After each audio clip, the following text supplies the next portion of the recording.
into the day with the dawn ringing in my ears. Oh, I tune into my TV show. No better way, I gotta get myself into gear. Let's go.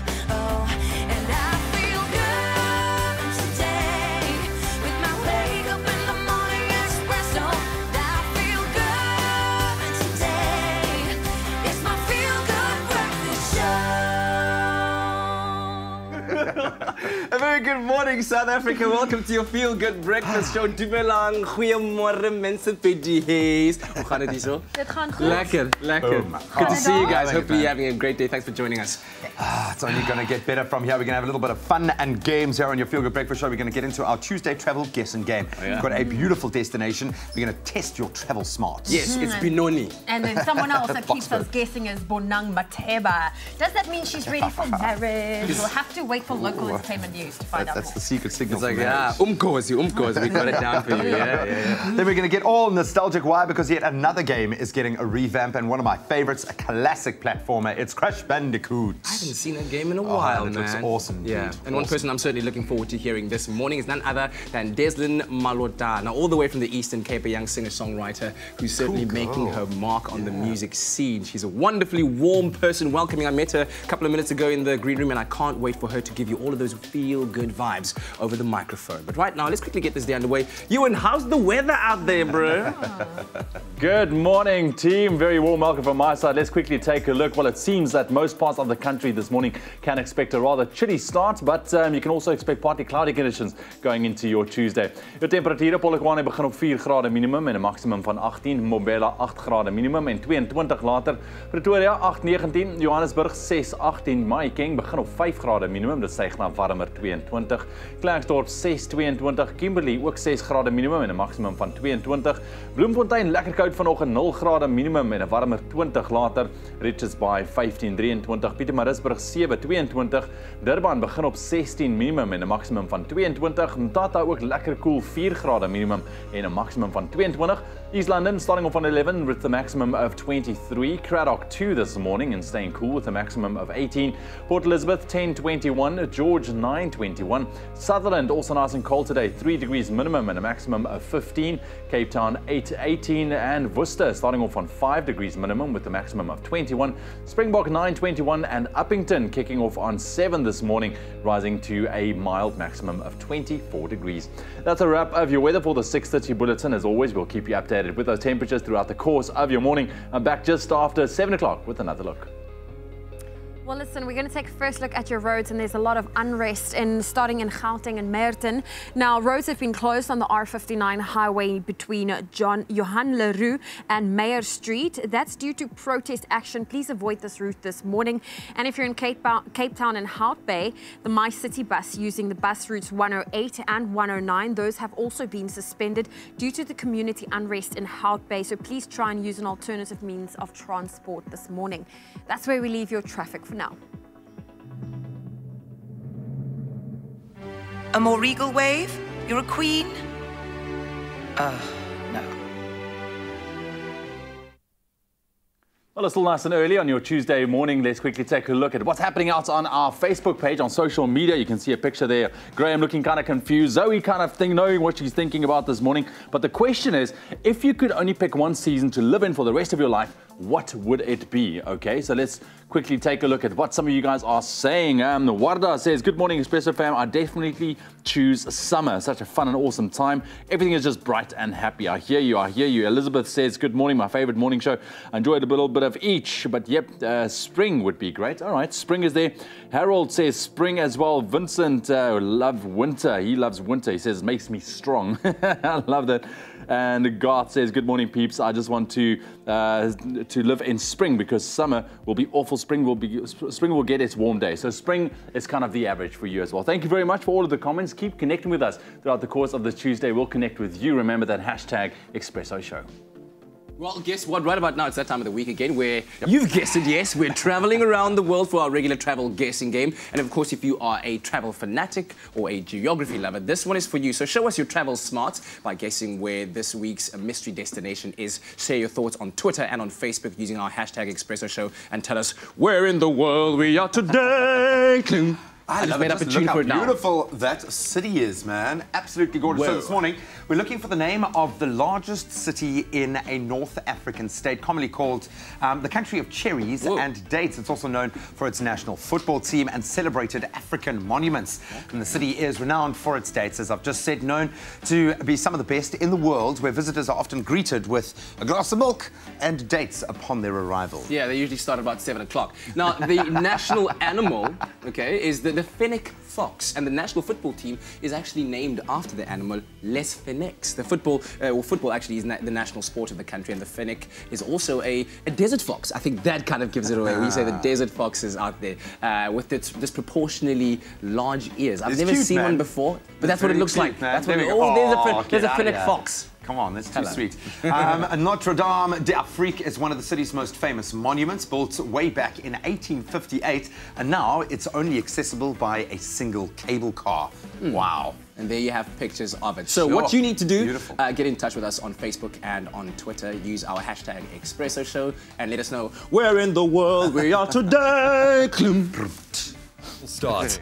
We will turn your guilt trips into good trips. Well, we're taking a quick break on your Feel Good Breakfast show. Then it's all about Mzansi Wood, who is perhaps ready for marriage. We'll have to wait and see. AKA shopping for rings, I'm just saying. Anyway, you just couldn't hold it, eh? Listen, and then we're also going to take a look at the latest games here on your Feel Good Breakfast show. And one of our old favorite gets a remake, and that is Crash Bandicoot. We absolutely love it. Gareth Woods in the studio to tell us all we need to know. That's and a whole lot more after the break.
It's my feel-good breakfast show.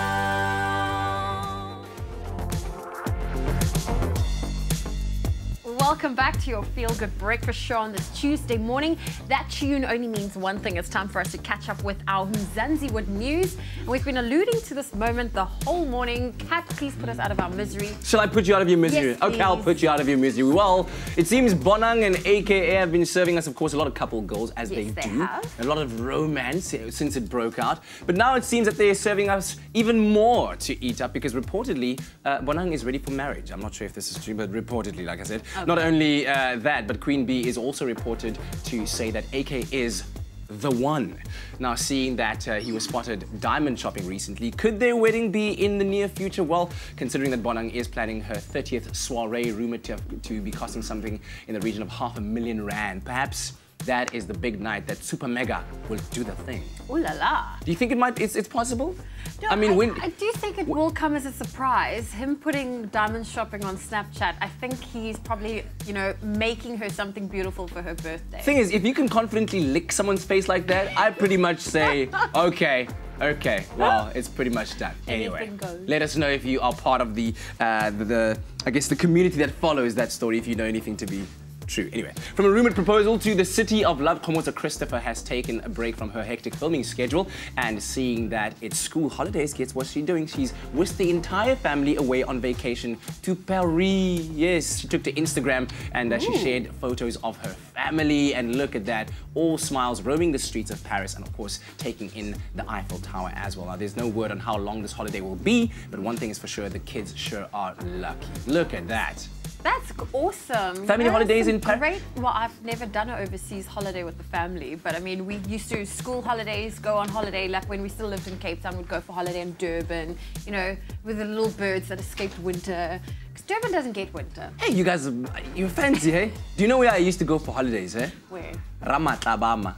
Do you know where Ramatlabama is? I unfortunately It's a don't. community out there in the Northwest Province where when you wake up in the morning, all you have to do for a fun activity is milk cows. Yeah, but that's cool. That's cool. As a kid, you get to play. If you're and do doing it that. every single year of your life, Zoe, it's not cool anymore. I'm just saying. Oh, well, listen, that's what we have for you on our local entertainment news. Do stay tuned. We'll find out what our international stars have been up to a little later. Thank you, guys. A chance for you to win now, especially win big at the movies. Now, Spider-Man has thrilled audiences for decades, and the latest installment in the franchise is set to do the exact same thing. Now, after a stint with the Avengers, a young Spider-Man returns home and tries to fall back into kind of normal life with his newfound identity. But when a new villain emerges, everything that Peter holds most important is threatened. Now, you can see the wall-crawling superhero in action with Spider-Man Homecoming at New Metro's 4DX cinemas, combining 3D visuals and Dolby 7.1 surround sound, along with the enhanced effects like wind, water, moving seats, and so much more. Now, you can experience it at the V&A Waterfront in Cape Town, the Pavilion in Durban, Menlyn Park in Pretoria, Hyde Park, and the newly opened Emperor's Palace in Johannesburg. Now, to stand a chance to win tickets to see Spider-Man Homecoming in 4DX, simply SMS the keyword Spider-Man plus your name and city to 40675. Remember, you need to add the city in which you're able to watch the screening. Now, the question is, will Peter Parker be able to balance his life in high school with his career as the web-slinging superhero? You can find out in Spider-Man Homecoming. Find the best entertainment at New Metro Cinemas. It's your scene. So we're back in the saddle with Gareth Woods, our gaming guru. Last week, we took a very nostalgic ride back into our past with Street Fighter, an absolutely awesome experience. So why not dive in once again with one of the most iconic PlayStation platformers out there? We are talking about Crash Bandicoot. Gareth, welcome back, my brother. Even the music is nostalgic. Everything about this game is it's a cool game, man. A really cool franchise. So it was, I think it harks back to like PS1. It Yeah, was one of the it's kind of original, pretty eh? much started there. It was when everyone had a sort of furry mascot for their console, and so PlayStation, you know, had Crash, and it was a kind of icon for pretty much 3 or 4 different games. And it offered so much fun, so many different elements to the kind of gameplay that you get out of it. What's the deal with the revamp? Yeah, so obviously updated for modern consoles, better graphics. They've revamped, you know, pretty much the look and feel. Some of the controller aspects, you know, now you can use the analog sticks, whereas before you would have used the classic kind of D-pad sort of thing. But other than that, it's the game we came to love as kids, and I think Crash hasn't been on the scene since about 2010. Sure. So yeah, he's taking a bit of a break and he's back, and Yeah. He's been working out, man. Yeah. He's got himself some But new, it's still that new shoes. that brutal platformer play that I think I've realized as a game we've sort of been spoon-fed a little bit more recently. We're like, oh, I'll play again, have another go, lots of Now you've got checkpoints. to earn your checkpoints, dude. 100%, You've got to earn yeah. them. Well, go and earn your checkpoint, dude. Take us through a bit of a gameplay. Cool. Kind of, for the uninitiated, what is Crash Bandicoot all about? So it's pretty much a platformer. There are different mechanics. So sometimes I'm going to show you one called the boulder dash, where you're running away from the typical Indiana Jones style, boulder chasing towards you. But otherwise, there's some boss battles. There are different sort of... a little bit of racing, I remember. So I think this is to go for time trial. And okay, let's see what we can do here. And they're collectibles, so trying to collect the boxes and all sorts of other power-ups as you go. Without being crushed by this boulder, yeah. The facial expression says a lot, bro. It just really does take me back, man. We used to play this like as a group where everyone had a particular skill. Maybe you were good on the, like something like the boulder chase, or you had the requisite skills for a boss. But it really is a fun and engaging and an exciting game to play. And I would say not just for youngsters. Who would you say the game is best suited So for? obviously it's got the... Oh, I jumped away too No, early. sorry, I distracted you, man. So it's obviously got the sort of nostalgia factor for those who want to go back and play the games again in the sort of new graphics. Because one thing about playing old games again is sometimes the graphics on modern TVs, you're very much aware of your nostalgia for the game, painted in a very rose-coloured spectacles, but otherwise the game hasn't kind of lived up or stood the test of time. So the gameplay is certainly way up there, but obviously the graphics kind of let it down, and that's where these kind of revamped graphics, as you can see, I mean, this looks like any modern-day platformer. Yeah. Graphics are stunning, and on this TV in particular, look really, really good. And I love the fact that they haven't, sorry, every time I open my mouth, I distract you, but I like the fact that they really haven't strayed too far away from what it was a winning formula. Yeah, 100%. It really did work brilliantly. It's been such a cool run lately, getting into these nostalgic games that really do have a place now. So you can let us know maybe some of your favorite Crash Bandicoot memories, what you think of the new revamped version, but in my mind, one of the coolest platformers certainly ever released out there. All right, listen, it's that time again. If you are reminded, or to be reminded, that yesterday we started talking about National Savings Month, which is here in July. And we've all made the pledge to take the hashtag #MySavingsPledge challenge with Nedbank. Now, this month we're going to be getting financially fit. We're going to learn the lingo and see our money differently and start adopting better savings habits, which we all as South Africans need to. We heard yesterday that we're the worst at saving in the world. That is scary. I did not know that fact. So this month we've all pledged to cut out one less thing and rather save that money towards something more important. And of course, you're with us on this journey, and we want to take a look at some of the pledges that came in from you yesterday. What did the people have to say? Right. Well, you know what? Great and Slopo says, #MySavingsPledge is to stop buying lunch at work and doing my nails at the salon for a month. That's a big sacrifice, eh? That's a big sacrifice. The nails at the salon thing, if you just took a nail file and did it on your own at home. She did say she was going to do it for a month, so well done on giving that up. Iketeng Ndlovu says, I pledge to stop buying data because it's expensive and I'll save that money for my kids' fees for university. That is a very, very cool one. Just use the Wi-Fi. Ask everywhere you go for Wi-Fi password. And Ezra says, baby is on its way, so need to save 21 days of taking my coffee to work instead of popping in at the coffee shop, #MySavingsPledge. And I mean, I think it's pretty cool because if you think about it, if you cut out that 20 Rand, that cup of coffee, that's the price of a cup of coffee, that adds up to 100 Rand a week, that's 400 Rand a month and close to 5,000 Rand a year. Boom. Just one cup of coffee. And sometimes that coffee that you make at home, you make with a little bit of extra love. You know just how much cream you want to put in, how much milk, how much... But you can have fun because you have so many cool, cute cups that you can take with you. You know, those travel cups. Just make sure not to leave them at the office. Nobody likes that. They'll steal it. So thank you very much to everyone who shared their pledge, and we hope that you will all continue on this journey and join us. And another way for you to save is with the pay-as-you-use account from Nedbank for only 5 Rand a month. And this account has been designed for the saving conscious. And if you're interested, simply SMS NEDPAYU to 30755. It's right there on your screen, and the Nedbank team will get in touch with all the details. I'm a dreamer, a doer. I know the hustle. I just need my money to hustle for me.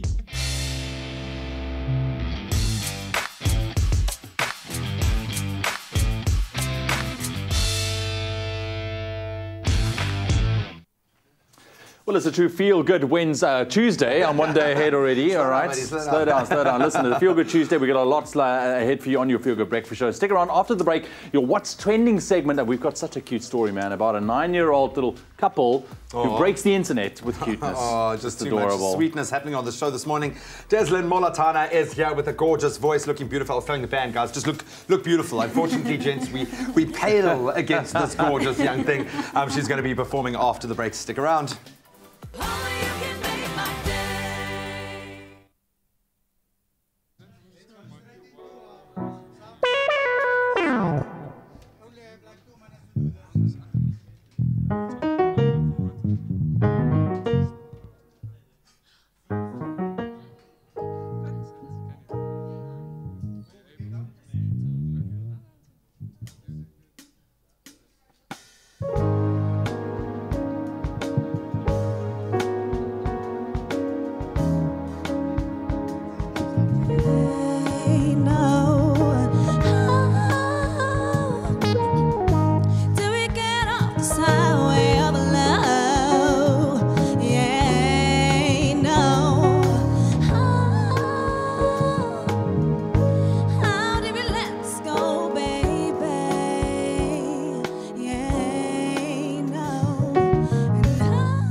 Trust I always have. We were told to keep an open mind. Never believed in love at first sight. I never dreamed it would feel so right. Like a flame, this love was all destroyed.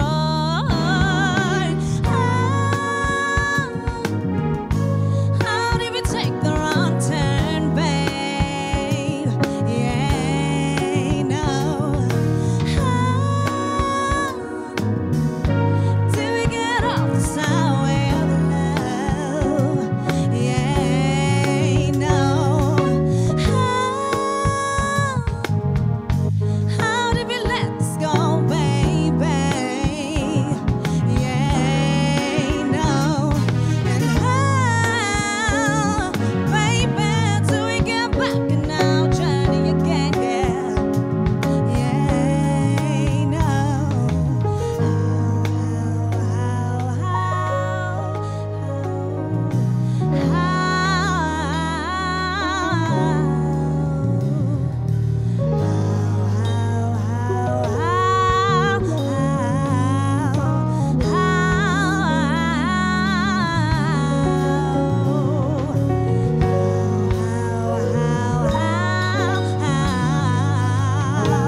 It's my feel-good breakfast show. At Samsung, we develop technology so you can live life. Samsung, a way of life. All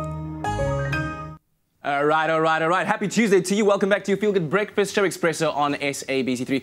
Listen, we're about to tickle your funny bone a bit with those funny stories. But first, did you guys SMS each other? No, why? What? Oh, we're matching. Sweet.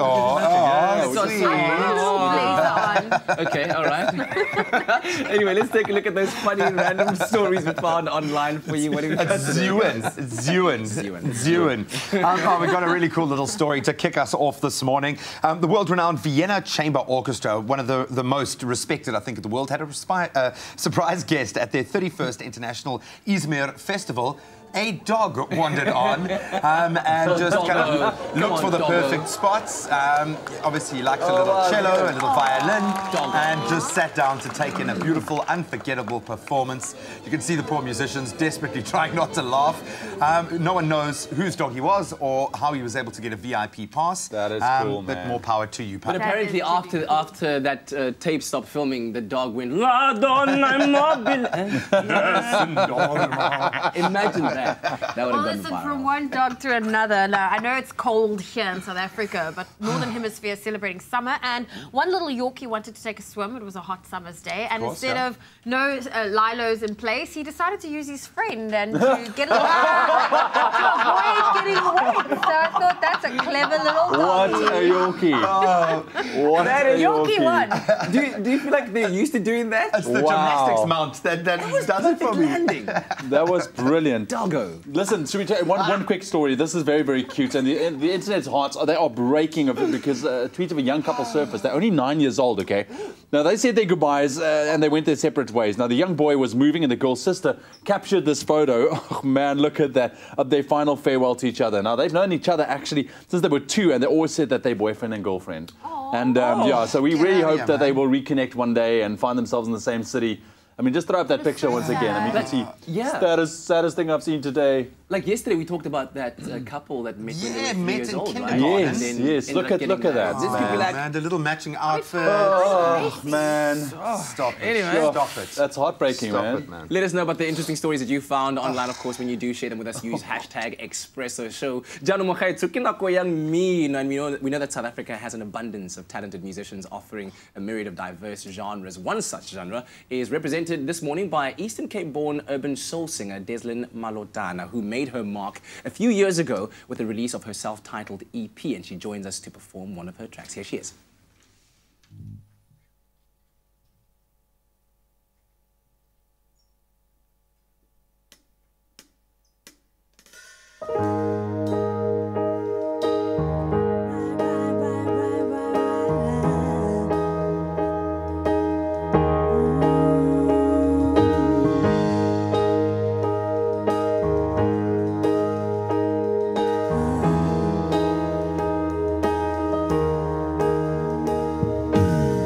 Every day in passing, we would meet. I never thought more than friends is what would be.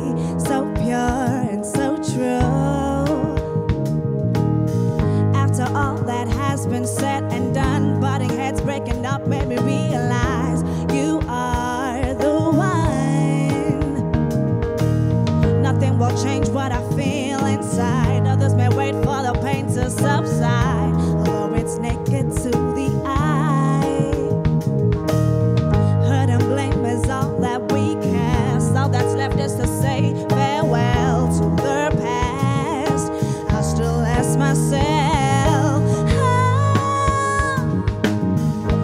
how did we take the wrong turn, babe? Yeah, no. How did we get off the highway of love? Yeah, no. How did we let this go, baby? Yeah, no.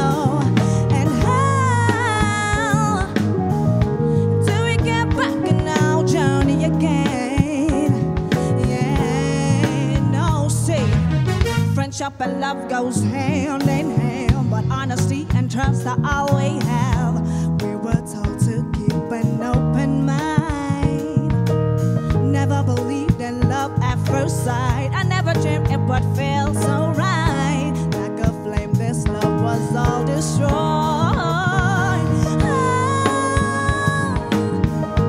How did we take the wrong turn, babe? Yeah, no. How did we get off the highway of love? Yeah, no. How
Feel Good Breakfast Show. Beautiful start to a Wednesday morning. Happy Tuesday to you. I'm someone thrown into tomorrow. Listen, you can catch her tomorrow, Wednesday, the 5th of July at Cafe Rue. Yes. The show starts at 7 p.m. We'll chat to you a bit later on about your beautiful music. In the meantime, big shout out to Golden Circle for providing the technical equipment for that performance. Right now, here are your news headlines. Let's quickly get into news headlines nice and early on your Tuesday morning. Starting off with national news, the presidency has confirmed that President Jacob Zuma will travel to Hamburg in Germany to attend the upcoming Group of 20 Leaders Summit scheduled to take place this weekend. The G20, conceptualized to stabilize and strengthen the global economy, represents around 85% of global GDP, 80% of global trade and 2/3 of the world's population. South Africa is one of the 19 members countries that have been meeting regularly since 1999 to discuss global economic policy coordination. Then the Department of Science and Technology, along with the Academy of Science of South Africa, have released a joint report affirming that over the next 30 years, parts of the country are expected to be hotter and drier, while more extreme weather can also be expected. The findings form one of two reports on climate change for Cabinet, with the first having just been released and the second due in March 2019. While the country is set to face climatic challenges, the report also suggests that the South African science and research community is productive, well-respected and growing. In your international news this morning, Zimbabwean President Robert Mugabe has donated $1 million to the African Union, hoping to set an example for African countries to finance AU programs and wean it off funding from outside donors. For years, about 60% of African Union spending has been financed by donors, including the European Union, World Bank and governments of wealthy non-African countries. Mugabe, who has held power in Zimbabwe since 1980, says that reliance on foreign funds allows big powers to interfere in the work of the AU. And lastly, Saudi Arabia and 3 other Arab states have extended the deadline for Qatar to accept a list of demands by 48 hours or face further sanctions. The Gulf state, which denies funding extremism, has given a formal response and called on demands an affront to international law. The requirements include shutting down the Al Jazeera news network, the closure of a Turkish military base in Qatar, and the curbing of diplomatic relations with Iran. That's where we leave your news headlines for now. Graham is standing by with your sport.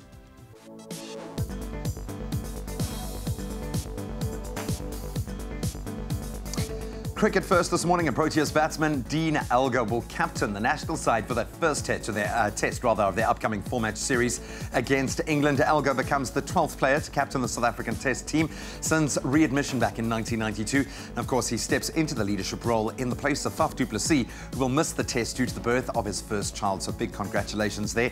That first match of the Test series gets underway this coming Thursday in London. Then on to football. Bafana return to the field later today as they take on Botswana in the plate semi-finals of the COSAFA Cup. South Africa dropping to the plate competition of the Southern African tournament following their 1-0 loss to Tanzania in Rustenburg over the weekend. The match kicks off at the Maruleng Stadium at 5 o'clock, while a little bit later Swaziland face off against Namibia in the second plate semi-final. Then on to the grass courts of Wimbledon. South Africa's Kevin Anderson moved on to the next round at Wimbledon after beating Spain's Fernando Verdasco. Quite a scalp yesterday. Anderson had to fight back from a set down to see through a 4-set victory, setting up a round 2 clash with Andrea Seppi. Now, elsewhere, there were day 1 victories for Andy Murray and Venus Williams, both looking strong, while surprisingly Stan Wawrinka suffered a shock loss to the relatively unknown Daniil Medvedev. And on to cycling. Stage 3 of the Tour de France took place yesterday, and it saw world champion Peter Sagan claimed the 8th overall stage victory after a sprint finish. Now, Sagan completed the 212-kilometre stage in 5 hours, 7 minutes and 19 seconds, just ahead of Australia's Michael Matthews and Ireland's Dan Martin. Britain's Geraint Thomas crossing the finish line just 2 seconds behind Sagan in 8th place, and that was enough to retain the coveted yellow jersey. And that's where we leave our sport for now.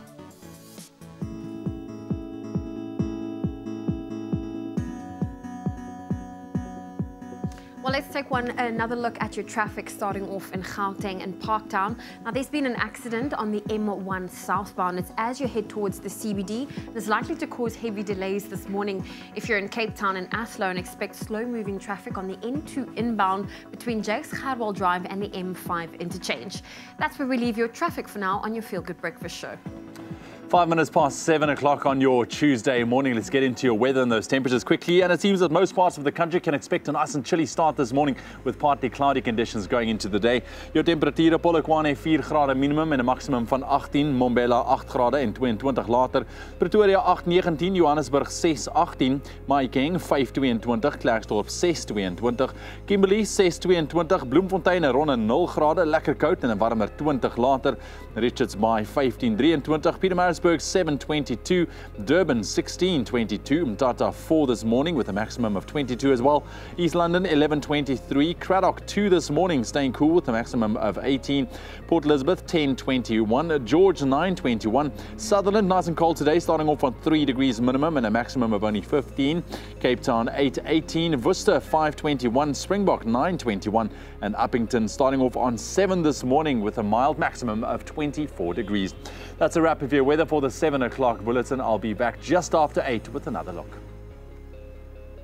Well, we connect now with you on social media, and since it's Tuesday, we follow the hashtag Travel Tuesday, taking a look at some of the beautiful things people have posted on Twitter. This one from Green City Media says, Road to Nowhere, Iceland, hashtag photos by Wim Dennis. Look at this gorgeous photo. One coming through for Travel Tuesday, the Northern Lights in Iceland, absolutely beautiful. Then also this one's probably my favorite, Travel Tuesday, canoeing crystal clear Italy, photo by Christian Perella, absolutely amazing. People sharing their hashtag Tuesday travel or Travel Tuesday. Yes, it's hashtag Travel Tuesday. Well, listen, one hashtag not to mess up is also hashtag Expresso Show. I'd love to go to, like, you know, Aruba, Jamaica. Ooh, I want to take you. You can take yourself there today. It's all about dreaming big this morning. Now, in fact, we're going to give you the opportunity to at least travel vicariously through your phone. Vodacom is about to make your day with a massive amount of free data. So you can explore Facebook Monday, Lifestyle Tuesday. So it's a Lifestyle Tuesday today, Gaming Wednesday, Instagram Thursday, very nice, Music Friday, stands to reason, Sports Saturday, and of course, Video Sunday. And to qualify, all you've got to do is buy a Vodacom 100 meg data bundle or more and have a positive balance. Now, after you've done that, then you dial *111*634#, or you could rather download the latest My Vodacom app. Then remember to opt in daily and don't miss out on up to 1 gigabyte free data every single day from SA's Best Network. For more information and T's and C's, do visit vodacom.co.za. Well, listen, we're going to take a quick break on your Feel Good Breakfast Show. Water restrictions have just been intensified in the Western Cape for the month of July going in. Level 4B water restrictions. We're going to connect with someone from the City of Cape Town to inform us a little bit more about these restrictions. I just know that the water usage is limited now to 87 litres per person. And then whenever we see Amy Hopkins in studio, we know there's something delicious going to come out of the kitchen. A Clovercare milk nutty smoothie, perfect for breakfast or even a post-workout smoothie. Stick around. That's and a whole lot more after the break.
Welcome back. Thank you so much for choosing us on this beautiful Tuesday morning. It's your feel-good breakfast show. Time to get serious, though, for a second. The Western Cape has enjoyed some much-needed rainfall this past month. However, and I say however, with a very dry summer expected in 2018, the city of Cape Town has implemented level 4B water restrictions in a bid to reduce current water usage. And to give us the latest update on the ongoing drought in the mother city, Priya Reddy now joins us from the city of Cape Town municipality. And I'm trying to gauge on your face, so is it very serious chat, mildly serious chat?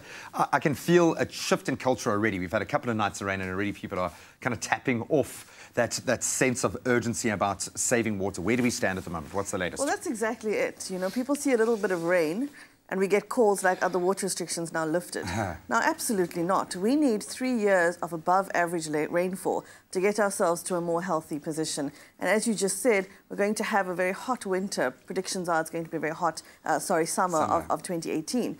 So this certainly hasn't helped at all. You know, there was that major storm a few weeks ago. Since then, there's been some rain. Still only lifted our dam levels by 5.3%. Sure, and we were already, I mean, I was at Tiavatas Cliff recently and it looked below 10%. It looked, I mean, look at that. Yeah. It's terrifying. So what does level 4B mean in terms of our restrictions? It means that every resident has to use 87 litres per day or less. Whether you're at home, whether you're at work, whether you're at school, whether you're at the gym, your total consumption every day for all your needs, cooking, eating, all your hygiene and everything else must be only 87 litres of potable water per day.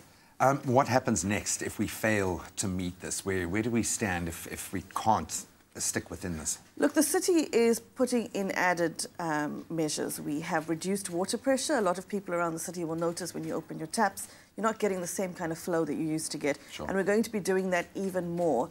We're also going to be looking at very high water users, those people that are using in excess of 20,000 litres a month, of which there are still way too many. You. Absolutely. Yeah. And if it is unjustifiably so, we'll be going in and looking at putting in water management devices, which actually restricts the flow of water that you'll get in your home.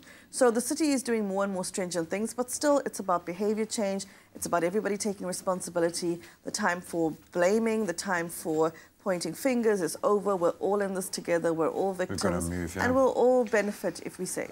You said something brilliant a little bit earlier this morning, the new normal. We have now taken cognizance of the fact that this is where we stand. 3 years feels like time now to prepare. Are you guys feeling like you've wrapped your head around the issue in terms of the long-term preparation of what we need to do? Absolutely. The city is working very hard. We have a task team put in place, and we're looking at emergency, medium and long-term measures that we will put in place to ensure that we have a more sustainable water supply. Because like you say, the new normal with climate change the way it is, Mayor always says to us, it's so unpredictable, so we have to prepare that when we get rain, it's almost an anomaly, because the new normal is that we are living in a drought region. How do you institute it in your own life? I think that's the biggest thing, is we battle to find the right tone to connect with people. You go too hard, people are terrified and they just kind of switch off. You go too light, people don't take on the relevance of how important it is. What do you do every day to save a little more? The one thing is get kind of intimate with your water meter. Know where your water meter is. Actually find it, first of all, yeah. Find it, exactly. Know where it is, know how it works, look at what your usage is in a month, and then you know what the benchmark is and how you need to reduce it. And then do a test, put all the taps off, and look, if your water meter is still climbing, you likely have a leak. Now, a lot of the very high consumers, the last time we did a whole looking around and seeing who was using a lot, was because of leaks. So people don't know that there are leaks in the house, and so many people have fixed it and their water usage has gone right down. So look for leaks. And then all the practical things, like only use grey water to flush your toilet. Sure. There's no need to use potable water to flush your toilet. Take short showers. Make sure when you're shaving or brushing your teeth, the tap is switched off in between. Yeah. It's all those kind of common sense things, which a lot of people are doing, and we must applaud those people. So many people have come on board, businesses and residents, but still there are too many that haven't. Still so much to do. Level 4B water restrictions in place. Don't let the rain fool you. There is still a dire need to get out there and shift this culture. We've got to save more water. All right, thank you so much, guys. From a rather serious topic this morning, we're going to sort you out with something truly delicious, a milky, nutty smoothie with Amy this morning. Now, this can be either breakfast, it could be dessert, it can be a pre or a post-workout. You can have it any day, and it's great for the whole family as well. And we're using the Gluten-free milk, which is the first enriched milk on the market, which is fantastic. Amy, lovely to have you. Lovely to be back. Yeah, man. And you can totally have this as dessert. You're absolutely right. You know, I'm not lying because, yeah, you've got the banana in there, you've got the nut butters in there as well, which is fantastic, which is a nice, solid, heavy, sweet. High in protein from the nut butters as well as the chia seeds and obviously the milk, which makes it a perfect drink for you and I post-recovery after a good workout session. This is exactly the kind of thing I'd have in the morning after a good workout before I go to the office. So, all right. Yeah, so basically I just want to start with pouring some milk in here. We're going to make enough for the two of us. Exactly, and there you have already healthy stuff like 10 vitamins, a source of calcium and vitamin D as well, which is a lot of magnesium in there as well. And magnesium is super good for heart health, keeps our blood flow strong. In fact, this whole smoothie's got all different elements of magnesium in the chia seeds, which we're just going to pop in over here. All right. Sprinkle those guys in. Nice. And you mentioned there's a nice source of protein in there as well. Exactly. It's a great plant protein, and also it's a great like a thickener. So it really absorbs a lot of moisture, so it makes the smoothie nice and thick as well. Okay. And then we've got some lovely banana, which I just obviously love banana flavor. It's one of my favorite fruits. It's really filling. It's packed with nutrients, potassium, really good for recovery. I mean, you know when you get those feelings like you've a leg twitching or something? It's often because you need more potassium. So okay, so eat a banana. Exactly, eat a banana. And now we've got some lovely cashew nut butter. That's really just beautiful, rich, creamy, healthy fats. Really good for your skin as well. And the almond butter. Yes. And this just adds a whole lot of delicious flavor. So like your kids would love this. It's packed with all the healthy nutrients. All right, well, let's get that quickly blend it up. Blend it up, yeah. SMS the keyword clover to 33728. That's clover to 33728. Give it a couple of seconds. No, carry on, it's all good. You just want it to start coming together like that. That's beautiful. I mean, you can add a little bit more milk if you'd like it a bit looser, but I kind of like my smoothies to be a little bit thick. Chunky, yeah. Horrible. So and look at that. Gorgeous. Listen, you want to try this one out. It is fantastic. Like we said, you can have it for breakfast. It's a dessert smoothie, pre-post workout, whatever you fancy. This is really such a versatile one. SMS the keyword clover to 33728. That's clover to 33728. And we'll send you the entire recipe. But if you've missed any of these very easy steps we took to create these beautiful smoothies, here's your chance to see it again.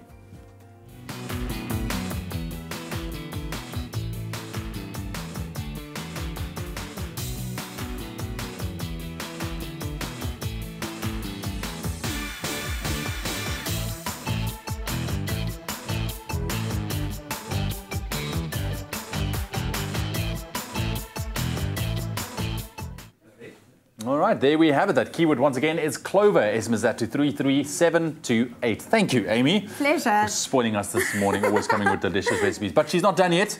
No, there's a lovely gluten-free pasta still on the menu this morning. That's and you right. can see she's very excited to share it with us. Introducing Gluten-free, the first enriched milk packed with nutrients to help you take extra care of your whole family. Made with love by Clover. Thank you so much, guys. We're going to take a very quick ad break, then get even more serious on this Tuesday morning. Dr. Darren Green is here. We're going to be opening the lines. We want to discuss a very important topic this morning. We are talking about alcohol abuse. Do you know someone who is suffering from it? Maybe you yourself have been affected. Please weigh in on the conversation. And on that note, drinking and driving is, of course, a big no-no. We're going to introduce, well, we're going to talk about the new breathalyzer test, the RBT. We'll discuss that after the break.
welcome back. It is a Tuesday morning on your Feel Good Breakfast. Now, here's a very shocking statistic for you as a South African. According to the World Health Organization, South Africa sits at the top 20 highest alcohol-consuming nations in the world. And even more shocking than that is the fact that 60% of South African teens have gotten drunk. In fact, 30% of them have done so at school or during work time before the age of 18. And that's why Dr. Darren Green is here to clean up the table. Clean up the table. Round the empties. Round the empties. Dr. Darren, we're glad to have you here. We're glad. I noticed a little glint in your eye there when we were talking about kids drinking at school. We were all young once. We all loved to party at some point.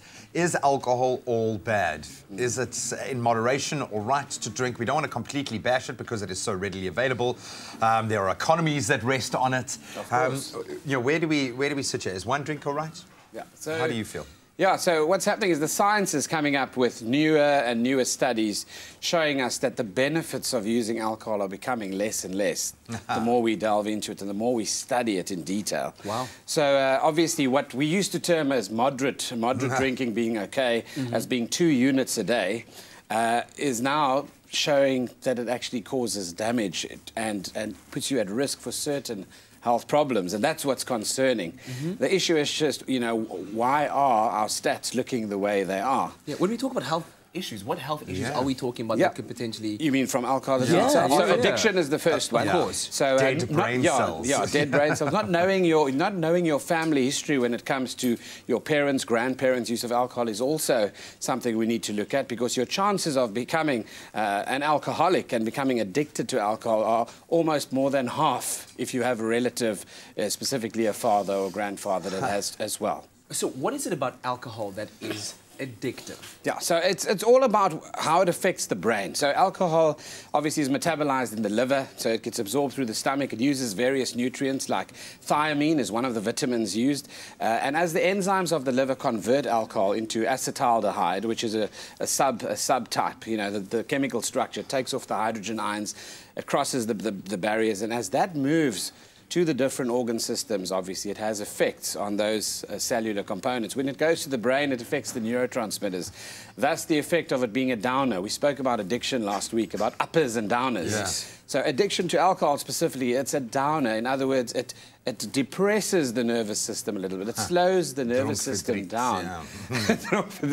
So, you know, compared to cocaine and things like that up you and give you energy and make you alert and hyper, alcohol helps you. If you're anxious and you are already in a hyper state, often people use it as a crutch to bring them down so that they can function normally, have less social anxiety, engage, and so forth. A spiral. And then they get used to the acceptance around that. And what happens is they're getting a reward, obviously, of the social interaction and the fact that they're not so stressed and anxious anymore. And that ends up playing off. Then that reward cycle then spins out. And then you eventually don't develop the skills you need to cope without the alcohol. Oh, we're going to continue this chat. We'd love to hear from you. 021 430 9881. I want to find out from the doc in a moment what would happen to me if I drank 100% alcohol. What do you think about that? All right, well, sticking to the same thread of our health discussions this morning, South African motorists will soon have to get used to a very new form of breathalyzer test known as the Random Breath Testing Unit, or RBT, which was officially launched and tested on the N2 near Caledon this past weekend, actually. That's right. Well, you know what, in this in continuing effort to change the behavior of drivers and to them to also not only to consider the effects of getting behind the wheel while under the influence, that it won't only have on them as the driver, but also to everyone else using the roads.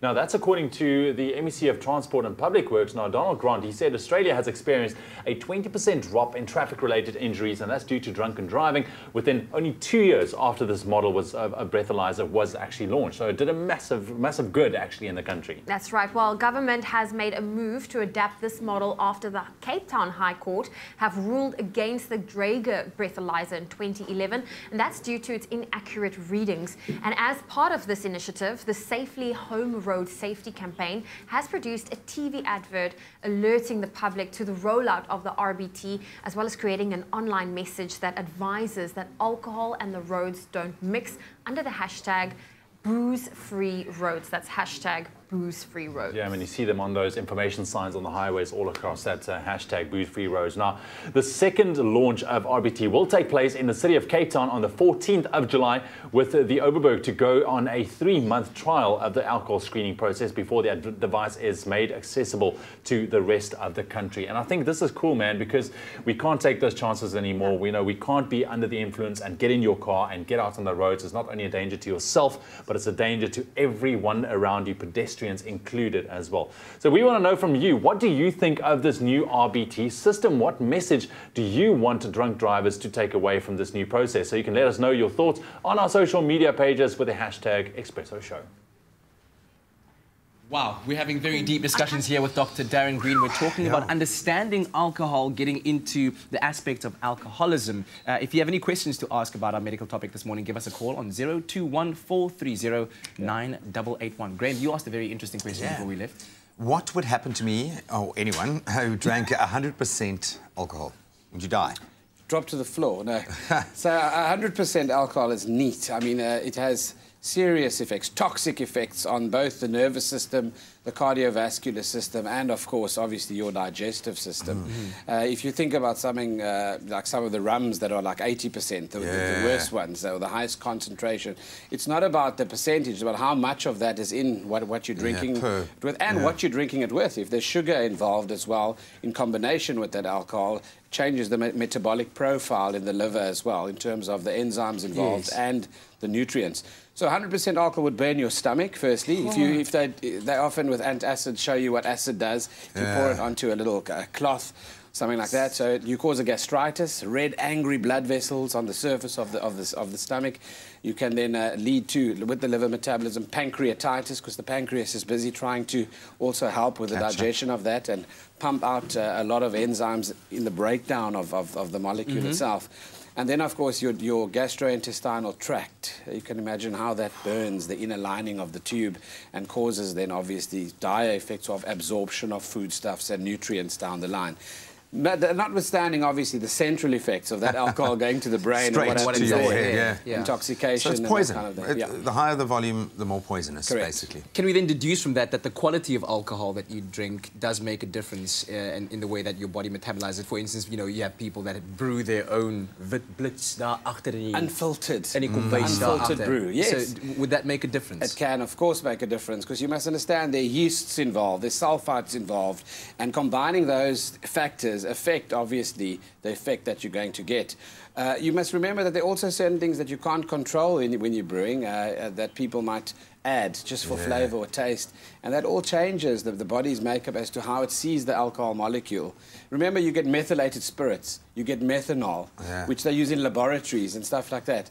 People think it's all the same because they want the same effect and fix. Well, they're looking for the fix as quickly as possible. And they don't know about the irreversible damage that happens to the nerves and cells. You know, I think one glaring question for me is, how much is too much? When do you become an alcoholic in this culture of drinking? And that's a very good question. I mean, there are beautiful tools out there that help you judge whether you should actually consider seeking help or amend your behavior around alcohol. And we call it the CAGE criteria, which is quite easy. Each letter stands for something. And I'll run through them quickly. The C is for, have you ever felt you need to cut down on your alcohol intake? A, does it anger you when anyone else says you need to cut down? The G is, do you ever feel guilty that you are drinking too much? And the fourth one is, do you ever need an eye-opener? In other words, in the morning, when you wake up. A rechmaker. That's it, a rechmaker. So that's what people need to understand. And if you answer yes to 3 of those questions, or even 2, you really need to consider your behavior around alcohol, what you're using it as, what the role it plays in your life. Because we all have crutches. And the point is to learn how to cope without things that have dire consequences on your family life, your budget, your health, etc. So. Always so insightful having you here, and looking forward to continuing this conversation with Dr. Green after the break. Do stay tuned and give us a call on 021-430-9881 should you have any questions.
welcome back, welcome back, welcome back. You're tuned into your Feel Good Breakfast Show. This is Expresso only on SABC3. Thanks for hanging out with us nice and early on this Tuesday morning. Matchy. Yeah, and we matchy this morning, Zozo. Okay, listen, let's get into your international entertainment news quickly. Well, I know we're not feuding about looking the same today, and we know, in Hollywood, there's always the ladies are at it. Well, this time, however, we have two men at it.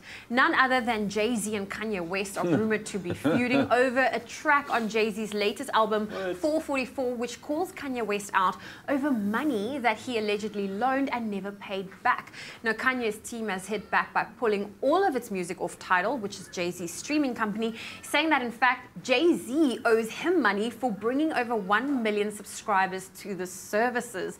Guys, aren't they like both multi-million award-winning rappers, moguls in their own business?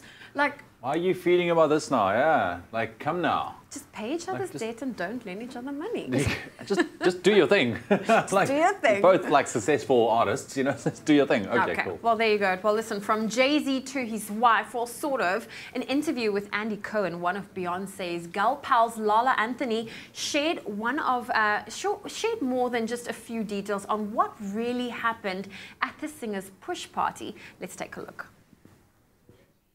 Belly, what was served? Like salty food, savory? The most amazing food I remember. It was like a backyard barbecue. Did you know beforehand what the sexes were? Absolutely not. Did anyone make a speech? Not that I remember. Did Jay make an appearance? Duh. Did anyone get drunk?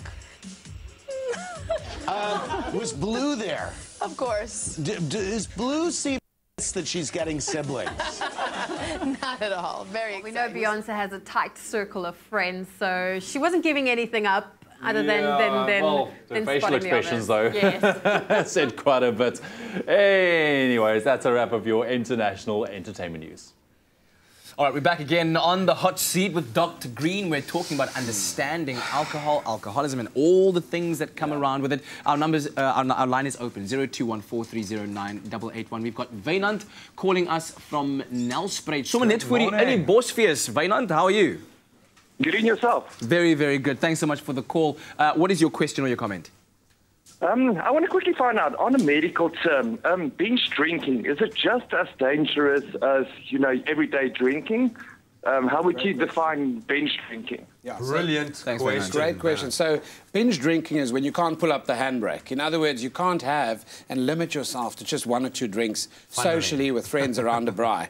That six-pack is there, and that six-pack will get finished within a certain period of time, and then you always run out of alcohol. So binge drinking obviously affects people differently according to their genetics. Some people need 2 drinks and they're on the floor. Other people obviously can handle a lot more alcohol. Some people don't feel the effects of alcohol due to certain genetic mutations, but that doesn't mean it's not poisoning the rest of your system and the other systems. So binge drinking obviously has just as much as an effect as chronic small amounts of drinking. So what we look at are medical problems like in diabetics and in coronary heart, people with established heart disease. That's where the whole debate came out, and the initial science of showing the benefit of having a unit or a glass of red Bordeaux blend once a day, a glass of red. Antioxidants. The antioxidants, the resveratrol in the skin of the grape, etc., having an effect on the inflammation in the heart and so forth. What's happened now, obviously, we're seeing that even as little as 2 units a day are putting people at risk for certain cancers, things like breast cancer, colorectal cancer, and even prostate cancer. And that's notwithstanding, obviously, things like the central obesity associated with a biertjie a dag. So you must remember that even chronic slow drinking amounts obviously have dire medical effects, but binge drinking obviously gives you acute pancreatitis and alcohol poisoning and affects your nervous system adversely. If you look at the brain of someone that's had lots of alcohol in their lifetime, it actually shrinks. Oh, wow. So you have what's called wasting or brain atrophy from obviously someone that drinks a lot of alcohol and someone that doesn't. Wow. Wynand, thank you so much for that question. Yeah, really opened up brilliant many, question. many doors there. Young people, it's a different question as opposed to adults who might be drinking for their own pressures. Often when you're dealing with young people, and I don't want to use it as a cliche, peer pressure is very real when it comes to alcohol. Why do we see the kind of ridiculous statistics we do with South African school children. Yeah, the question is, are our children at school, firstly? Because we mentioned that they drink at school even. Yeah. And I mean, that just means that the school system is not vigilant enough to pick it up. Kids are slipping things like cough mixture, for example, and taking bottles and squeegee bottles to the classroom.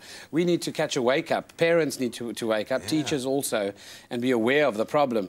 But the reason for it there is it's normally a crutch, and people are using it as a crutch for something. Children drink often sometimes because it's considered risk behaviour. To be naughty. To rebel, to get away with it. Yeah, but that's exactly it. And we need to teach them that, you know, in terms of their lifestyle and acceptance and self-image, they don't need to get away with things for us to recognise them as individuals with their own mindset. You talk about teaching kids things, and some parents believe that, you know, if it's around a dinner table and you let your child have a glass of wine at a certain age, So it's they're okay aware because of it. you know, and they're in a protected environment. What do you make of that? Yeah, I think there's a lot of good to be said about that. So some people are like horses held back, waiting for that 18, that's the 18 drinking age, for example, because they've never been exposed to responsible drinking around a meal or in a culture of social culture, for example. So I believe people should obviously look at educating your children what responsible drinking is, per definition, and the best way is not teaching them, it is to show them what it actually is. Thank you so much. Well, if this is connected with you on any level whatsoever, if any of those question marks are going in your brain, please, there is a number that you can call, a substance abuse hotline that is open 24 hours. Great. You can phone in anonymously, 0800 121314. Please phone that number if anything that we've spoken about today has raised alarm bells for you. We'll have more with the doctor very shortly. All right, so let's take a turn to the healthy side right now. And I know a lot of people are doing away with things like wheat and gluten, but that does not mean that you cannot have a good hearty pasta. For sure. Hey? And this is literally my favorite pasta. It's super easy to make, done in less than 15 minutes. It's called a puttanesca. Puttanesca. And it's really just pantry ingredients. We've got some lovely tin of tomatoes here, which we've just decanted into a bowl. We've got some lovely chili, some garlic, olives, anchovies, capers, all like delicious bitter umami kind of flavors. Yes. And the lovely gluten-free pasta here, which is made from a combination of corn and rice flour, and it's egg-free as well. So if you have kids with, for example, egg allergies or something like that, this is the perfect kind of pasta to give them. Okay, awesome. Yeah. And it's available to discount pharmacies. Exactly, through discount. So I can get it there. All right. For sure. Because I love a good pasta, hey, but I want to still feel like I'm it's like getting the something, biggest comfort food, right? So let's put this together. Exactly. So what we're going to first do is just put a little bit of garlic. We've got some olive oil that's just heated up in this pan. All right. And a bit of chili. Also very good for boosting our immune system. Absolutely. So, and also I love garlic flavors. I mean, it's so good for you. So you just give that a little bit of a stir in olive oil. You don't want it to cook too quickly. Be careful, garlic does tend to burn quite fast. So just keep an eye on that. Then we've got some anchovies which have just been gently chopped. And basically the anchovies act as a salt or kind of umami replacement.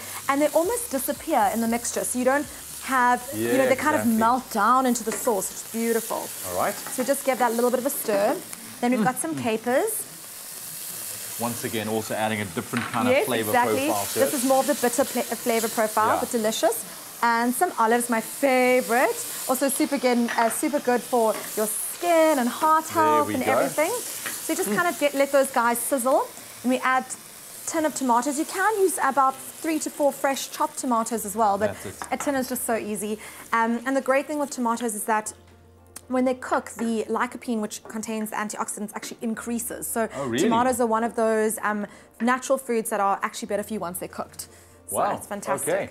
Listen, if you want to get your hands on the recipe to our puttanesca this morning, SMS the keyword pasta to 33728. That's pasta to 33728, and we'll send you everything you need to know to make this delicious gluten-free pasta. You can eat this with a clear conscience, which is amazing. Absolutely. It won't leave you bloated, but it's still going to leave you absolutely full and comforted. And so basically what I do is I cook the pasta until it's just al dente, then I mix it in with the sauce so it absorbs those beautiful tomato flavors as well.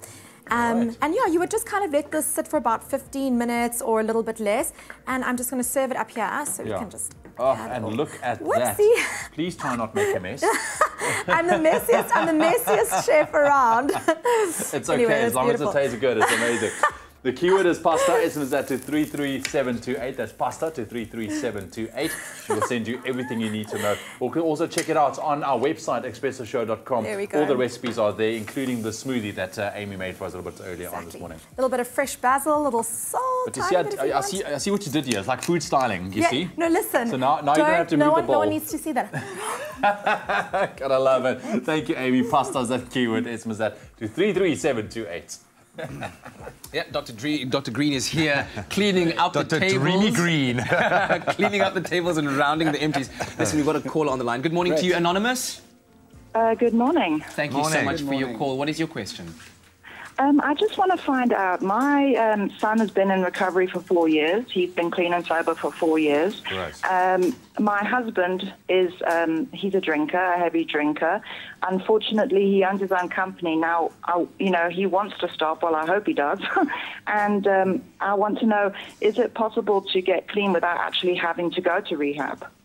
Great question. Such is a it lovely possible question, to get clean without going to rehab? It would depend on the circumstances. You must remember that the process of actually withdrawing someone who's been using alcohol chronically involves certain effects on the autonomic nervous system, on the body's absorption, on your appetite, on your liver, your pancreas, all that. So you do suffer from mood fluctuations, from aggressive outbursts, from where people become so desperate, and it's really painful for family members to actually witness that. So the reason why we often ask and request that people are taken out of their circumstances to obviously give them a chance to also still their mind as to why they started drinking in the first place. If there are stresses that aren't going to disappear overnight, we often have to remove someone from the stressor, work on the problem and the withdrawal Psychological first, and then physical, then implement ways of reintroducing them back into the system systematically with mechanisms in place. But the medical and physical withdrawal of alcohol addiction is something that is really terrible to witness as a family member, as a child, as a parent, for example, as well. So that is why, obviously, we need to have them. And then medical complications like heart dysrhythmias and things that can occur as well, being harmful and can injure yourself. And the mood fluctuations are so hectic in terms of that desperation that some people feel like killing themselves when they're withdrawing. So you would advise that rehab is the best way to go? Rehab, and especially that initial phase, is something that needs to be done. A lot of people, no one willfully becomes addicted to anything. So they think they can come off it quite easily, like smoking, drinking, etc. And often it proves to be harder than what it seems. If I can put on Anonymous's hat for a moment. Anonymous, thank you so much. I'm going to have to ask a question here. How, as the family, do we then intervene? When and how do we go about that? We're dealing with presumably a breadwinner here who is sitting at the heart of that family. How do you, as the rest of the family, even set against having a son that's gone through that process, how do you then broach that with the person who you can see clearly has a problem? When you see someone hurting not only themselves, but the rest of the family unit and even the community and where they're working, that place as well, you are forced to intervene. I mean, but that means obviously stepping up to the plate and giving someone an ultimatum, saying, you have intentions to stop your habits, change your behavior around this specific addiction. Are you willing to do it? This is the ultimatum. If you don't do it by that date, we are leaving, or you are leaving. That often is something really hard for people to do, but we have to change. You sometimes have to kick someone out of the nest to get them to actually be actively, warned. So we've got a caller on the line. Graham is on the line. Good morning, Graham. How are you, doctor? Very, very well. I wish I was a doctor, but yeah, Dr. Green is here. I've got a problem. One of my friends is a bad drinker, and I want to get it stopped. What can I do about it? Okay, so I think if you really care about him, I think the first thing that he needs to do is you need to sit and spend some time with him, saying, as a concerned friend, I've noticed that you are using alcohol to compensate for something. You're using it as a crutch and a pillar. I'm with you. I know what you're doing all the time and so forth. But we also need to look at the issue of what the help is available, where he is and where he is. Yes. If you don't voluntarily admit yourself for help in terms of an addiction, it's very difficult to get help. He needs to acknowledge first that he has a problem, and then can you only move forward in terms of rehab, etc. If there's psychotic behavior where he's a danger to people around him and a danger to himself in terms of physical harm, then certainly one could get someone certified initially, admitted and so forth.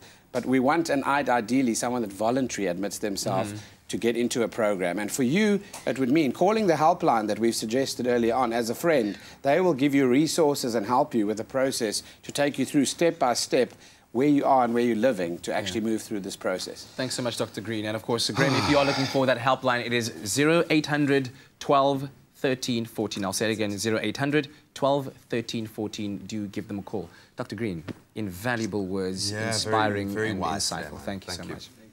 Well, taking a quick break on your Feel Good Breakfast show. When we get back, looking after your skin is an extremely important routine in your life. Well, we're going to look at that for the entire family. Exactly, and then health on the inside. We're going to help you find the right diet for you personally so that you can go out and achieve those goals. We'll be back after the break.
Welcome back. Thank you so much for joining us for what has been a wonderful Tuesday morning so far. Now we're going to turn matters to our own health and skincare. It is a must for every member of your family, from mom to dads, I'm realizing every day, all the way down to your little ones. And Dermacare products are free from cortisone and other harmful additives, making it suitable for long-term use and ideal for all ages. We've got Dr. Claire Taylor with us in studio this morning to discuss a bit more about this holistic approach. And I'm learning so much about the harmful additives in so many of the creams out there. I've got a 2-month-old baby.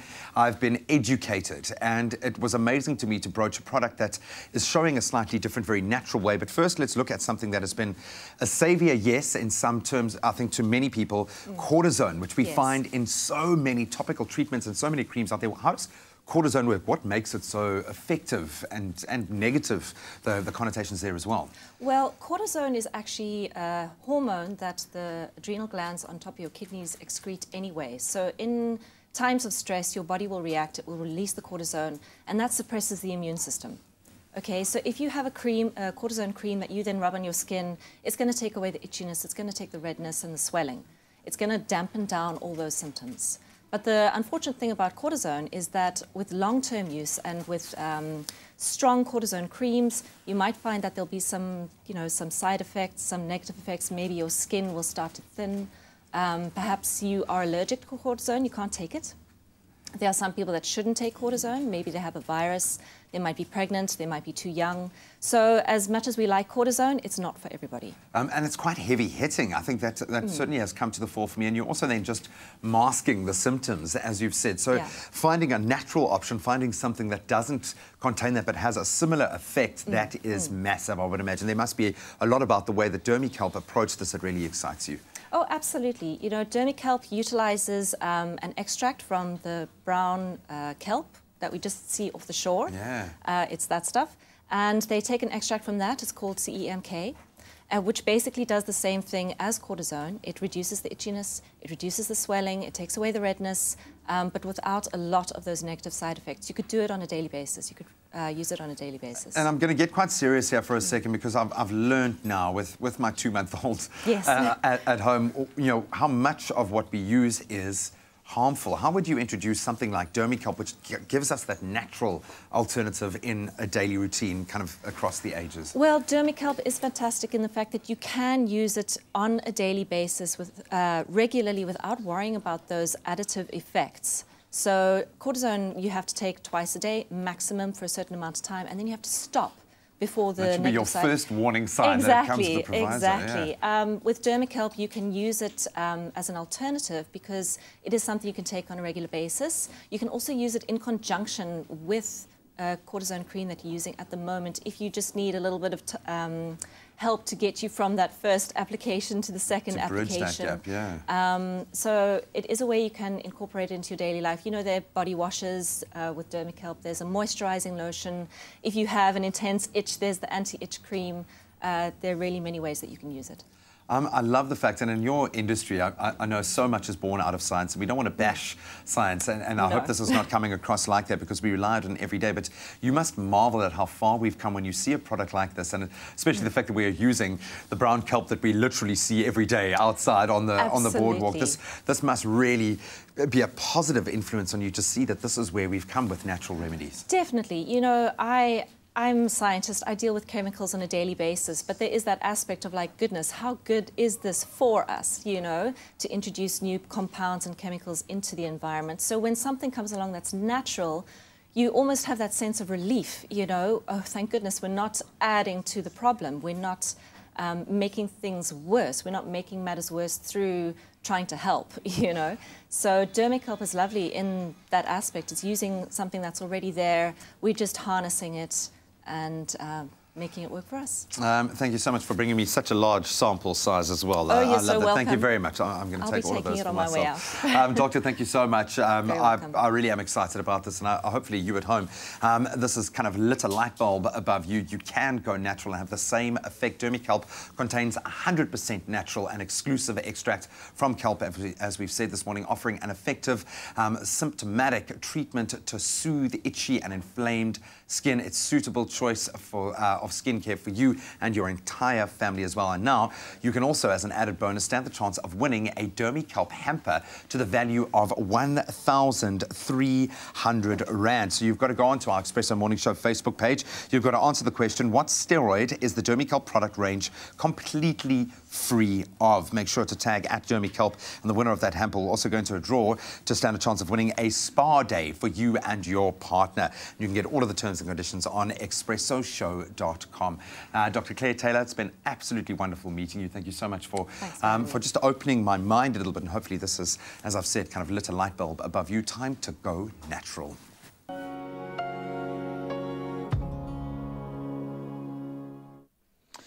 Let's quickly take a look at your news headlines for the last time on this Tuesday morning. Ons begin met jou nasionale nuus. Die presidentsie het bevestig dat president Zuma die komende naweek in Hamburg, Duitsland, die groep van 20 leierspitsberaad sal bywoon.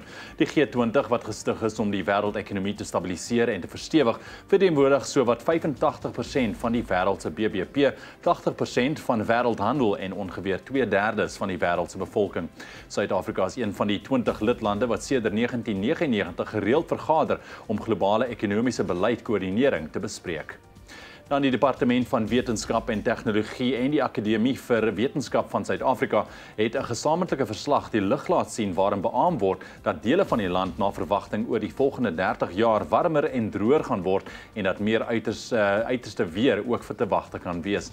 Die bevindinge maak deel uit van 2 verslae vir die kabinet waarvan een pas vrygestel is en die volgende een teen Maart 2019 verwag kan word. Waar die land klimaatsuitdagings in die gesig staar, meen die verslag voorts dat die Suid-Afrikaanse wetenskaplike navorsingsgemeenskap steeds groei, produktief is en ook hoë agting geniet. In jou internasionale nuus, die Zimbabwe se president Robert Mugabe het $1 miljoen aan die Afrika-Unie geskenk as voorbeeld vir ander Afrika-lande om programme van die AI te finansier en dit van befondsing deur skenkers van buite los te maak.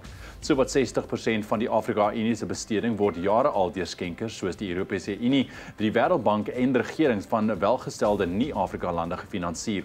Mugabe, wat sedert 1980 in Zimbabwe aan bewind is, sê steun op buitelandse fondse bied groot moontlikhede die gaping om in die sake van die AI in te meng.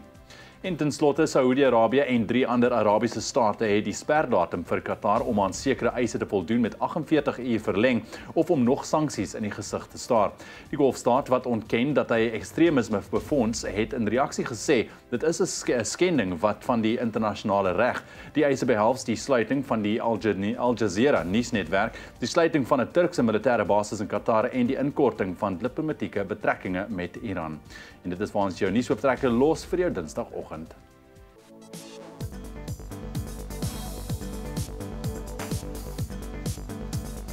Cricket first this morning, and Proteas batsman Dean Elgar will now captain the national side for the first test of the upcoming 4-match series against England. Elgar becomes the 12th player to captain the South African Test team since readmission back in 1992, and he steps into that leadership role in the place of Faf du Plessis, who will miss the Test, of course, due to the birth of his child, so we wish him all the best. The first match of that Test series gets underway this coming Thursday in London.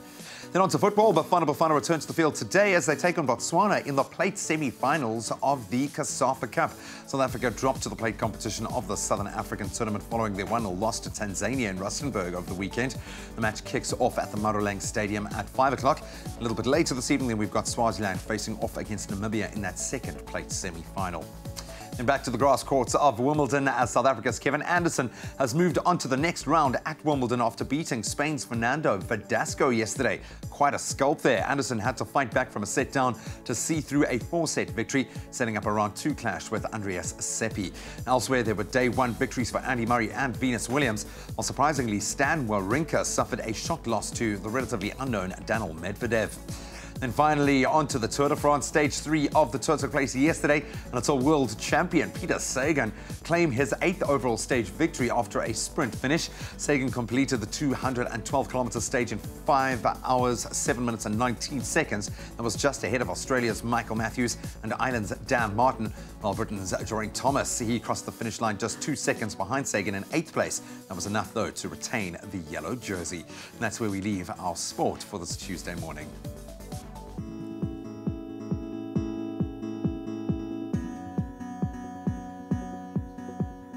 Well, let's Let's start with your traffic in Gauteng, central Johannesburg. There's been an accident on the M2 westbound.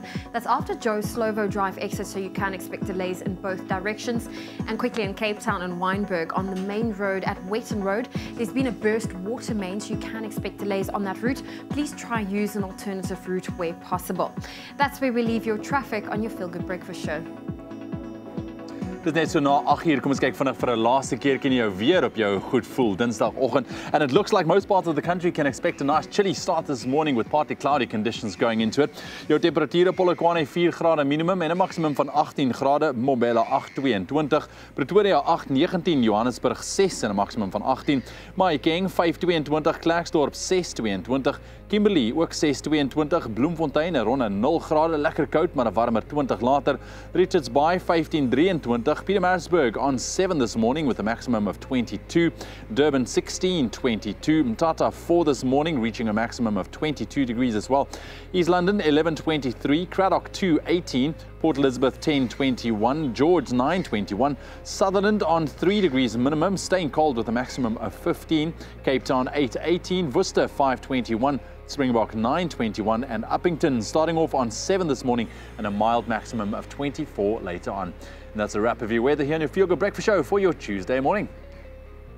Introducing Gluten-free, the first enriched milk packed with nutrients to help you take extra care of your whole family. Made with love by Clover. All right, Mochaito, Akorejele now Lamba Berebone Mafaratatabu Itapulo. So social media, connecting with you quickly. Of course, we played our regular Tuesday travel guessing game, Where in the World, where we show you cool pictures of a beautiful city, give you a couple of clues and ask you to guess where in the world. In fact, this picture was quite pivotal to one of our clues where we said that it's the largest city in a North African state and their national animal is the fennec fox that you see there. And their national football team is actually named after that very animal. So where are we? Let's see if you got it right. Peter John says, good morning, Expresso family. If I'm correct, it's Algeria. Well, you're right with the country Algeria. The city we're looking for is Algiers in Algeria. Ayanda also asking or saying that the Sahara Desert is of course located in Algeria. So you're right in that regard. Jaden saying Algeria. Michelle saying Algeria. So everyone pretty much saying Algeria except Nshivakati saying it's Rome. No, it's not Rome, but it is Algiers in Algeria. So thank you for playing along with us on social media with our Where in the World travel guessing game. There we go, having lots of fun on your Tuesday morning. Thank you for hanging out with us. Still ahead, we're not quite done with your Tuesday morning. We're going to help you establish what is the right diet for you specifically. It's going to be quite revealing, that, I think. And then, of course, I think a huge resource to many out there. We're going to get into the ins and outs of Pinterest. So stay tuned. We'll see you in a sec. It's my Feel Good Breakfast Show.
It's my Feel Good Breakfast Show.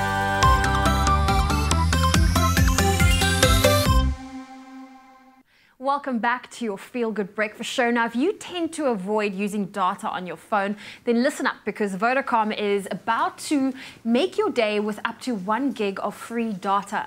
Now, Vodacom is offering customers a chance to explore more of the internet with the Make Your Day campaign by giving you access to the news site every single day of the week. And since today's Tuesday, it's all about lifestyle. And on Tuesdays, Vodacom will be giving you access to Pinterest and Take a Lot without any data charges. And of course, we welcome Juliet Arrighi de Casanova, decor editor from Condé Nast House and Garden magazine. And we're about to talk all things Pinterest. Juliet, good morning. And I know you are an avid Pinterest user. I am, yes. There are a lot of people that still don't understand the concept of Pinterest. What do you love so much about this website? So what I love about it as a decor journalist, essentially, is it's just a world of ideas and inspiration.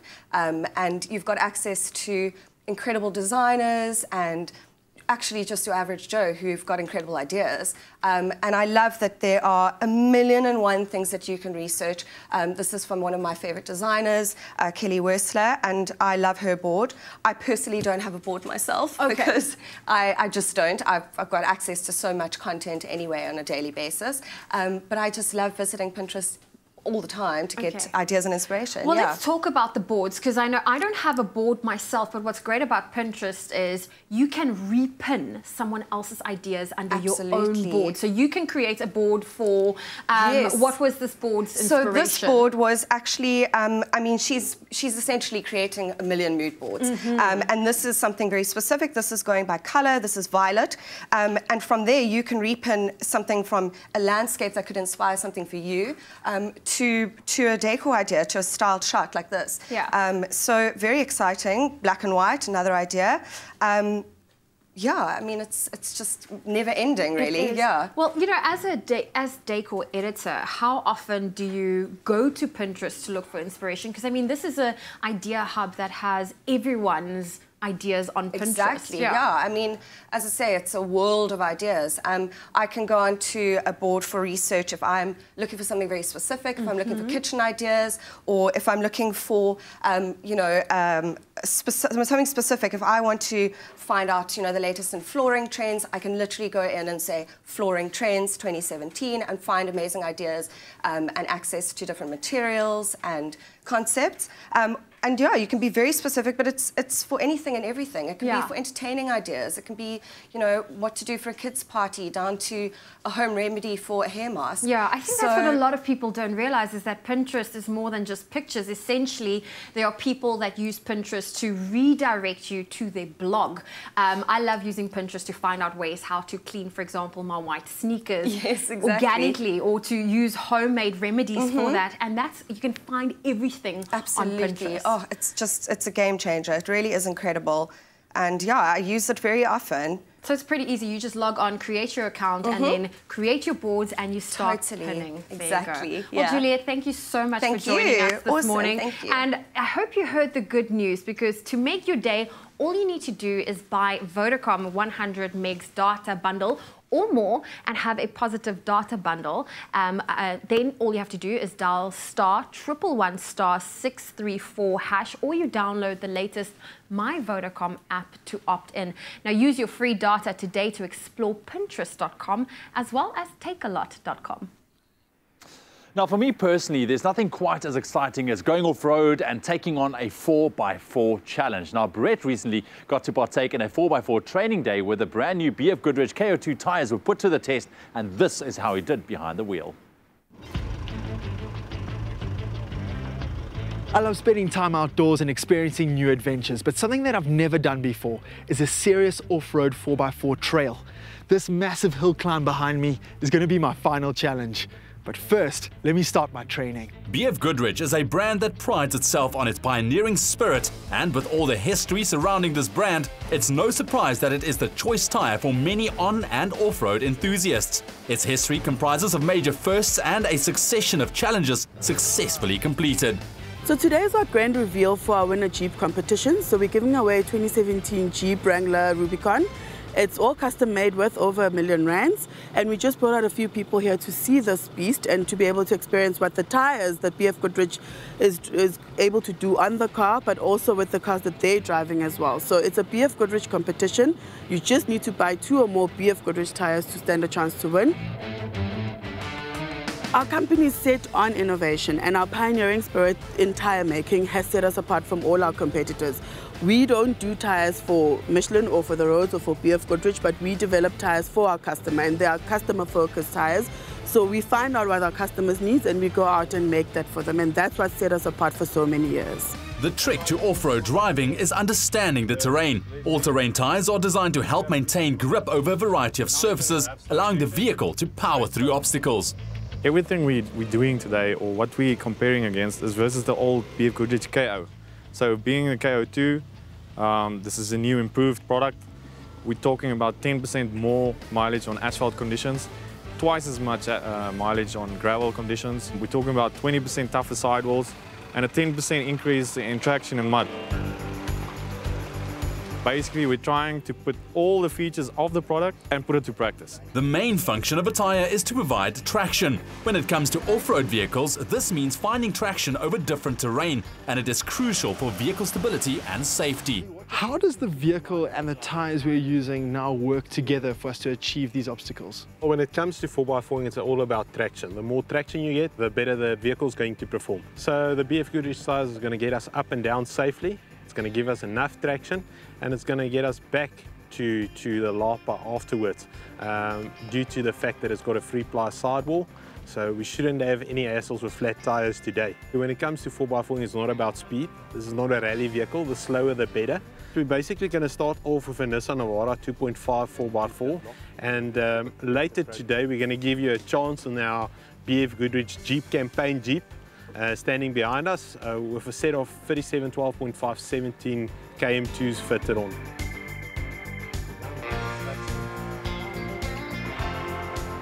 So this is pretty much going to be more of the same, just a steady pace. That's it. We're going to put it in first gear, put the diff lock on, and just steady as we go up. Wow. There you go. That is very cool. That's awesome. You can feel the car and the tyres working. That's it. Simultaneously. That's it. They work in harmony, and that's why we believe we've got the best tyre on the market when it comes to things like this. This is the only time you're allowed to drive without a seatbelt. When going through water, you need to lower the windows, loosen your seatbelt, because you need to be able to move freely inside the car and to be able to get out of the car freely, should something go wrong. These specific tyres have been designed for off-road 4x4 driving. They have a special element to the tyre called a mud buster bar, which essentially pushes out the excess mud so it doesn't stick to the tyre, restricting traction. You want as much traction around the tyres as possible. The custom-built 2017 Jeep Wrangler fitted with BF Goodrich KO2 tyres has all the power and traction you could ever ask for when driving terrain like this.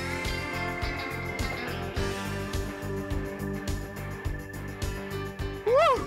Oh man, what an awesome experience. No one thought that I could make it up that hill, but I did. What an awesome car with these great tyres. It makes for an amazing combination, and this car could be yours. What an amazing experience. Amazing.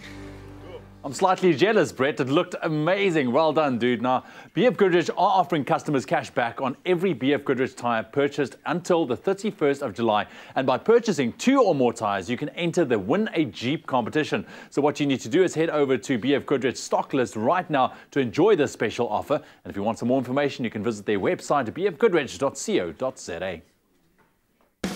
Purchase 2 or more BF Goodrich tyres and you could win a 2017 Jeep Wrangler. Competition details at participating tyre outlets.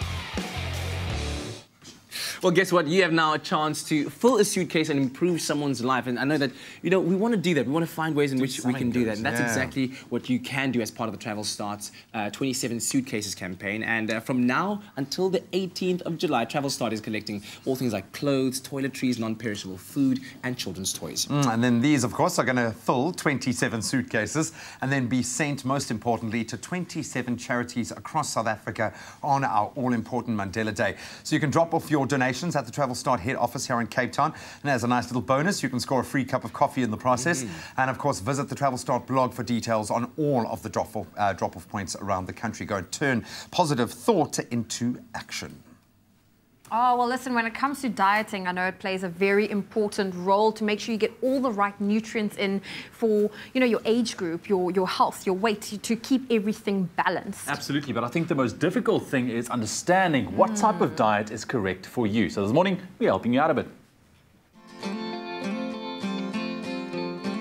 Today, Lisa is at Morals Boutique Hotel in Northcliffe, setting the record straight with dietitian Nicola about which diets work best. Nicola, we're living in an era of information overload. There's just so much info out there, and yet so much is so conflicting. I can feel sorry for people.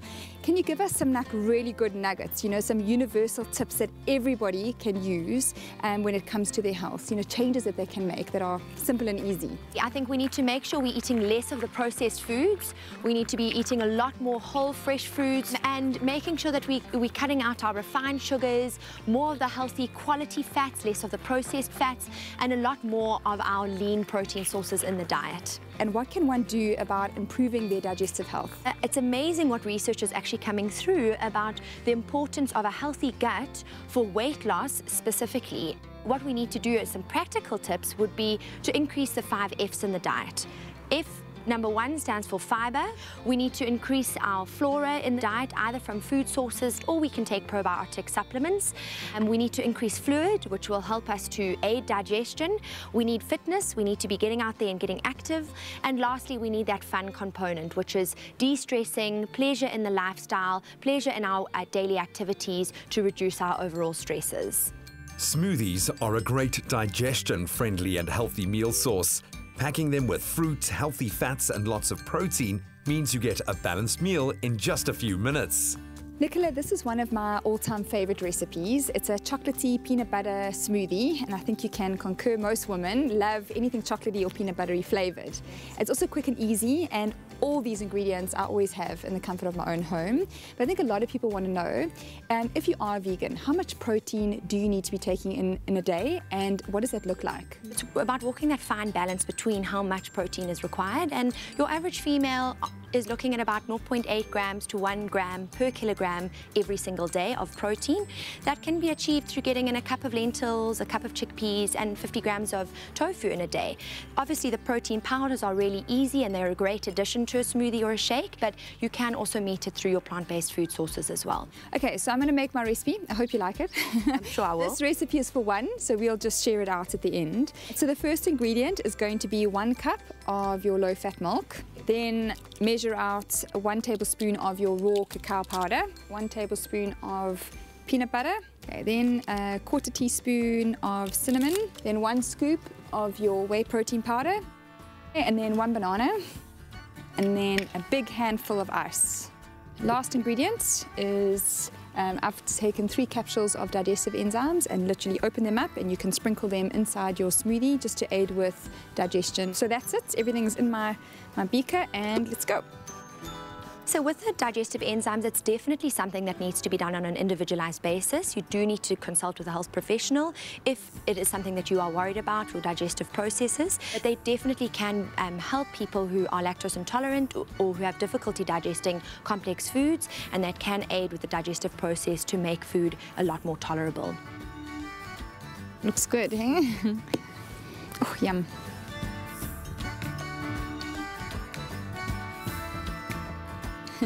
Cheers. Cheers. Yum. Divine, hey? I'm good, hey? Let's go and enjoy it.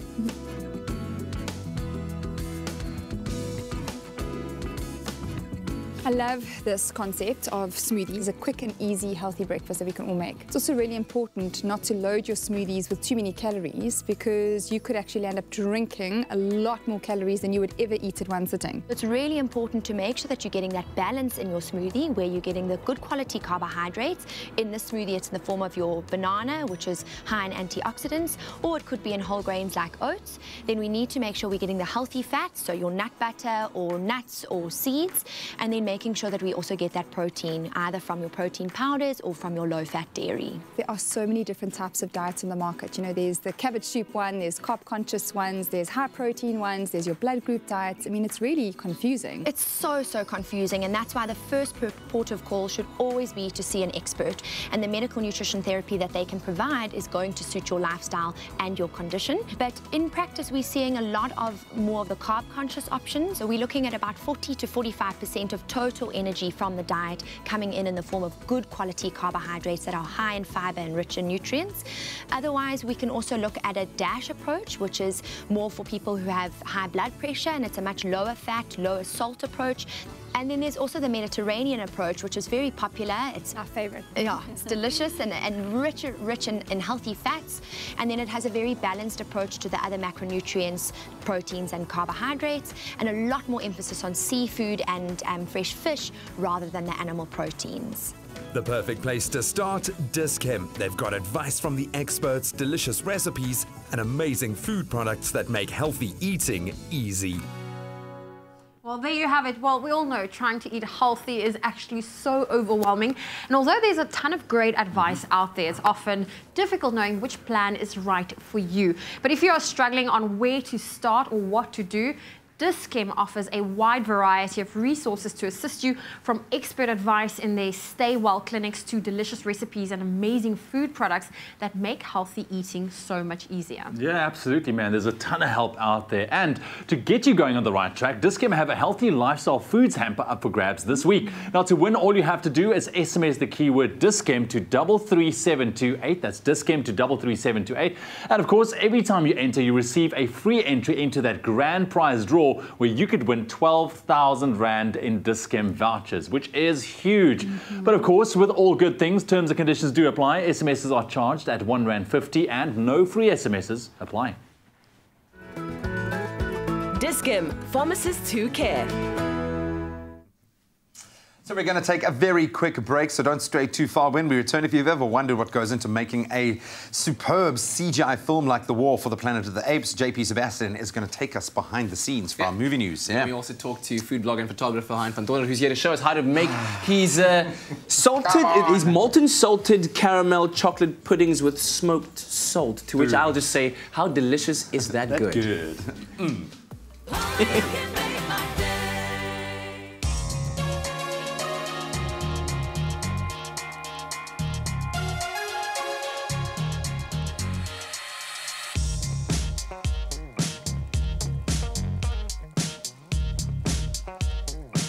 Struggle with commitment? Before trying anywhere else, book on Travel Start. We will turn your guilt trips into good trips. Book flights from 499 Rand, only on travelstart.co.za.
It's my feel-good breakfast show. Yes, it is indeed, and we are live, large and in charge on SABC3. Thank you so much for joining us on this Tuesday morning on Expresso. And right now we've got our movie guy, JP Sebastian, who's having a fat laugh right now on the couch with some movie news. And I think it's fair to say that he's simply bananas about this very special effects teaser that the creators of War of Planet of the Apes have just dropped in the world. But first, some Oscar news and some long time coming news that I think everyone is happy about, would you say, Doctor? Doctor, why not? That's from now JP on. Sebastian. Everyone address me as Doctor. Doctor from now on, it's all it is. Dr. Doom. I don't know why. So, especially after the controversy, you know, that we had, I think it was back in 2016, of hashtag Oscars So White. Yes. There were those boycotts that were threatened by Spike Lee and the rest. The Academy for Motion Picture Arts and Sciences, which is, you know, the long name for Oscars, have invited 774 new folks into their membership of, it would be about 8,000 now, to diversify the pool of people who judge movies and people who nominate movies. So more women, like you got Gal Gadot, Wonder Woman, you got Riz Ahmed, there you've got, you know, some people of color, younger people as well, which is why you're also seeing white gents who are younger. And the reason, you know, I have to single out white is because you've got crazy statistics like this pool of 7,000 members of the Oscar Academy is 91% white and is 76% male. So they actually are trying to make an effort now. So with the introduction of these new 774, how do those statistics changes the sway? numbers marginally, yeah. So it's going to be a long time coming still, but it looks like they are making an effort. I think right now, black representation, or rather non-white representation in the membership is 13% or 11%, between 11 and 13. One kind of wonders why it can't just be done a bit, you know, more progressively. Questions, yeah. But anyway, you're very excited about War for the Planet of the Apes. And they dropped the behind-the-scenes kind of showing what it takes. What goes into making a great ape. And I mean that in the aesthetic sense, like a well-acted ape. So War for the Planet of the Apes, this is one of those movies like in the mire of superhero movies and apocalypse movies that gets overlooked. So they've shown like what goes into the effort for people like Andy Serkis. This is the actor who plays Caesar with motion capture. That was Woody Harrelson, by the way. It's going to be epic. The two of them against one another. Woody Harrelson goes sort of like psycho and whatnot. Oh my word. So it's all motion capture. And Andy Serkis you might remember as Gollum from before. The reason why it's so special this time is around, precious indeed. You'll notice that this thing hanging off here is not like some sort of toothbrushing device for the ape. It is a tiny camera that is doing motion capture of the face. The camera is watching every one of his smallest facial muscles. Yes, he even had, you were talking about, you saw... I watched the Graham Norton show where he actually showed how he used the prosthetics on his arms and actually arched his back in a certain way to portray a gorilla and a certain way to portray a chimpanzee, because there's a difference between the two. So what's interesting about this new technology is because it's so light and so uninhibiting to them, they actually say it's made their job harder, because they have to go into the emotional representation more than just the technical representation or the biological representation of the ape. So, hey, talking about Oscars representation, maybe Andy Serkis deserves one, but I'll let the apes speak for themselves. I've got a little clip for you guys to watch. Watch the transition. Let's check it out. It is my hope that out of this solemn occasion, a better world will emerge out of the blood and carnage of the past. A world founded upon faith and understanding. A world dedicated to the wish for freedom, tolerance, and justice.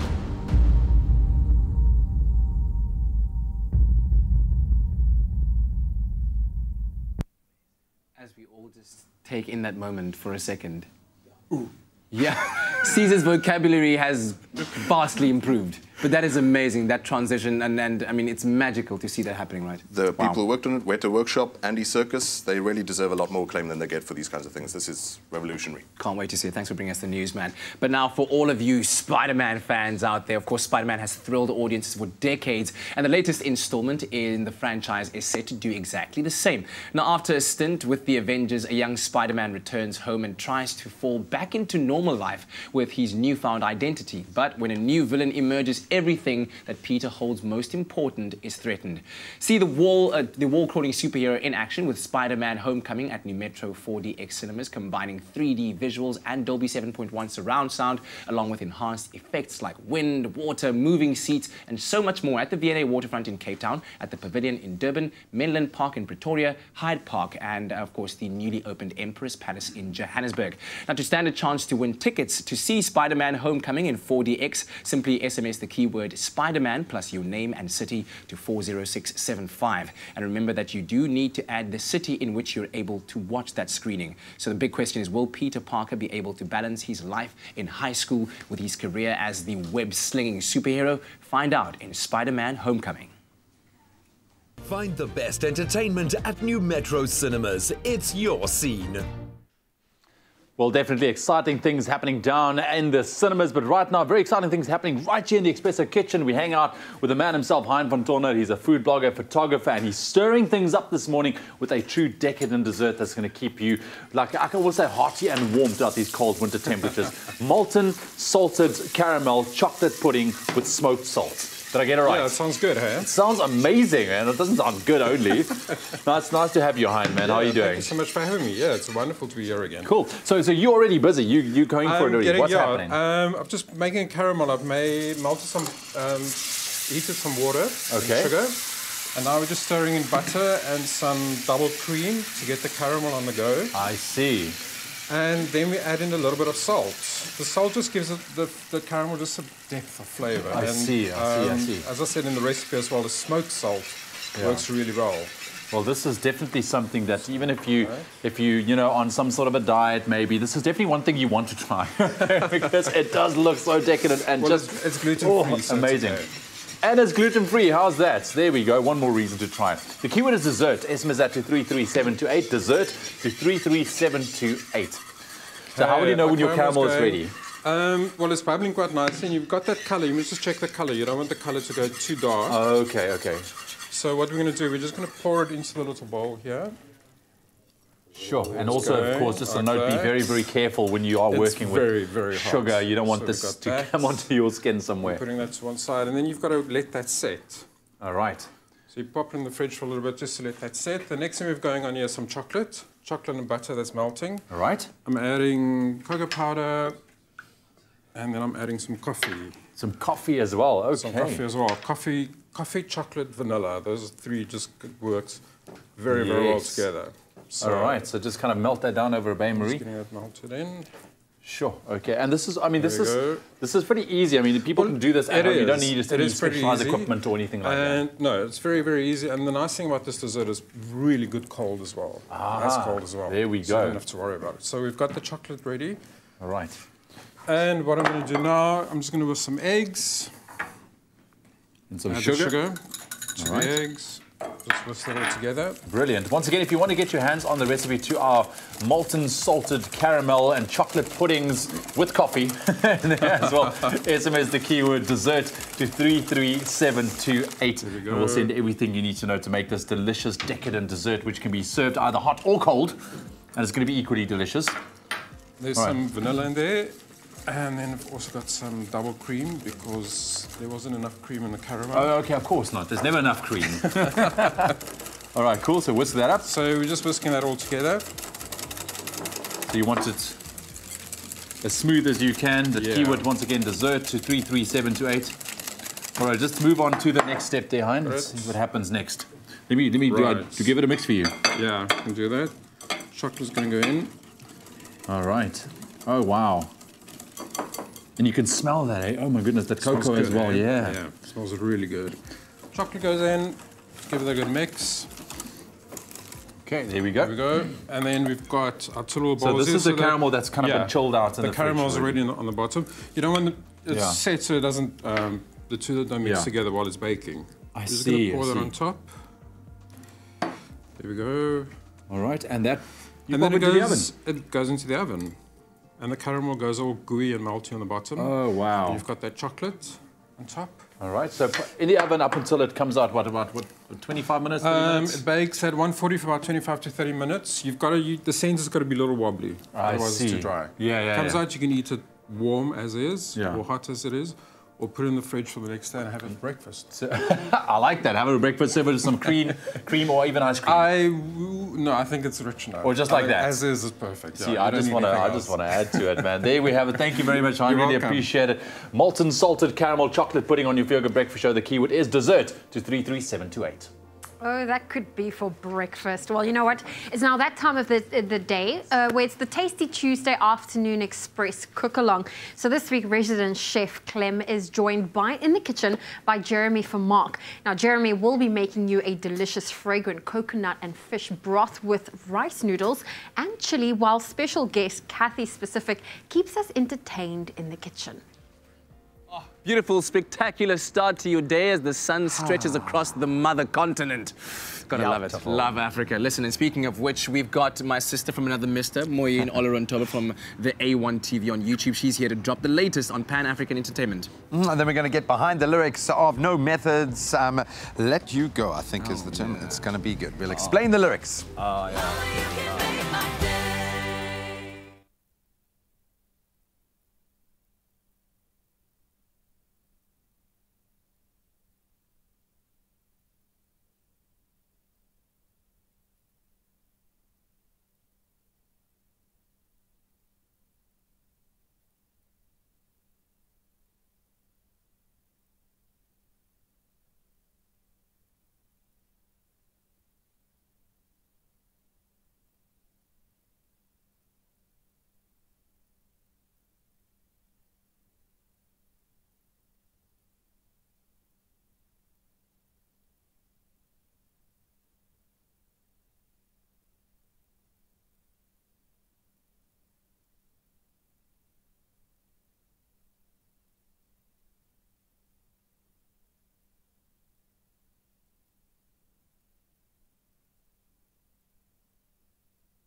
It's my feel-good breakfast show. And a very good morning to you. Happy Tuesday. Welcome to your Feel Good Breakfast Show, Expresso, on SABC3. Now, right about now, we've got entertainment reporter and founder of YouTube channel, the A1, with us on the line right now. Moyeen, how are you doing this morning? I am good. How are you doing? So good. Thanks so much for joining us. So what news do you bear for us this morning? Okay, well, we're going to start with Namibia. Now, this past weekend, on Saturday to be exact, Miss Namibia was crowned, and Sune January, she won. Now, she was a front runner straight from the beginning. She won 3 other awards on the night before winning the actual, crowning. Wow. And so she was, a lot of people really loved her from the get-go. So big ups to her. She is currently Miss Namibia, and the runner-ups are Romy Molten and Tessa Mutwaneni. Oh, fantastic. Congratulations to her. And what news from the Durban July? Yes. Now, this is quite interesting because we had a whole bunch of Nigerians down at the Durban July. It's kind of this whole thing where they get to experience South Africa. So they've been going around the country from Cape Town to Joburg, the Durban July, and I believe they're now in Mpumalanga, which is they're having a ton of fun. From TV presenters Bolane to musicians like Shay Shay, they're having a great time. And it was cool to see them at the Durban July. And I know that you were trying to ask for divine intervention to hold you back from throwing the shade. I'm glad you were able to control yourself. But I know that your final story involves Anthony Joshua, one of the biggest names in world boxing right now. Definitely. Now, he, some people may or may not know that he's also Nigerian, so he's British Nigerian. Wow, I didn't know that. Yeah. So the thing is that a lot of Nigerians have not been very happy with him because they felt like he's, gravitating towards the British side and maybe ignoring the Nigerian side of it.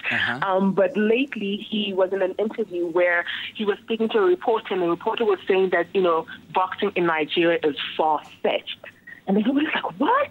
And so he defended Nigeria really well. He was saying, actually, it's probably better to, box in Nigeria than even in Las Vegas. Wow. And so he's really redeeming himself in the eyes of Nigerians. And we can't wait for him to actually have a boxing match in Nigeria. It's going to be insane. I think I'd buy tickets to Lagos to go and watch that fight myself. Like, listen, can we make arrangements? Call your people, I'll call my people, and we'll connect. Right? Thanks so much, Moyeen.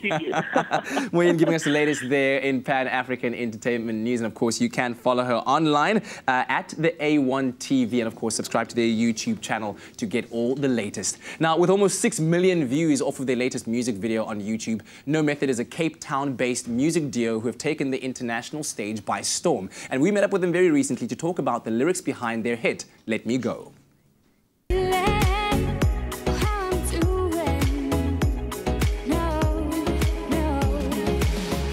And I'm Claire. And we are No Method. And this is our lyrics explained to our new single, Let Me Go. Driving in low, keep my eyes on the road. This is how it's gonna go. Driving so fast, but keeping the flow. Keeping the flow. Caught up in the headlights, I'm lost at midnight. I'm driving alone, keep my eyes on the road. This is how it's gonna go. Driving so fast, but keeping the flow. Let me go. This part of the song represents a drive somewhere when you're driving at midnight, thinking of a past love, and you just can't get them out of your head. And you're just thinking in your head, like, let me go, let me stop thinking about you. With you, I will always surrender. Take me back now to a place we have found. With you, I will always surrender. Take me back now to a place we have found.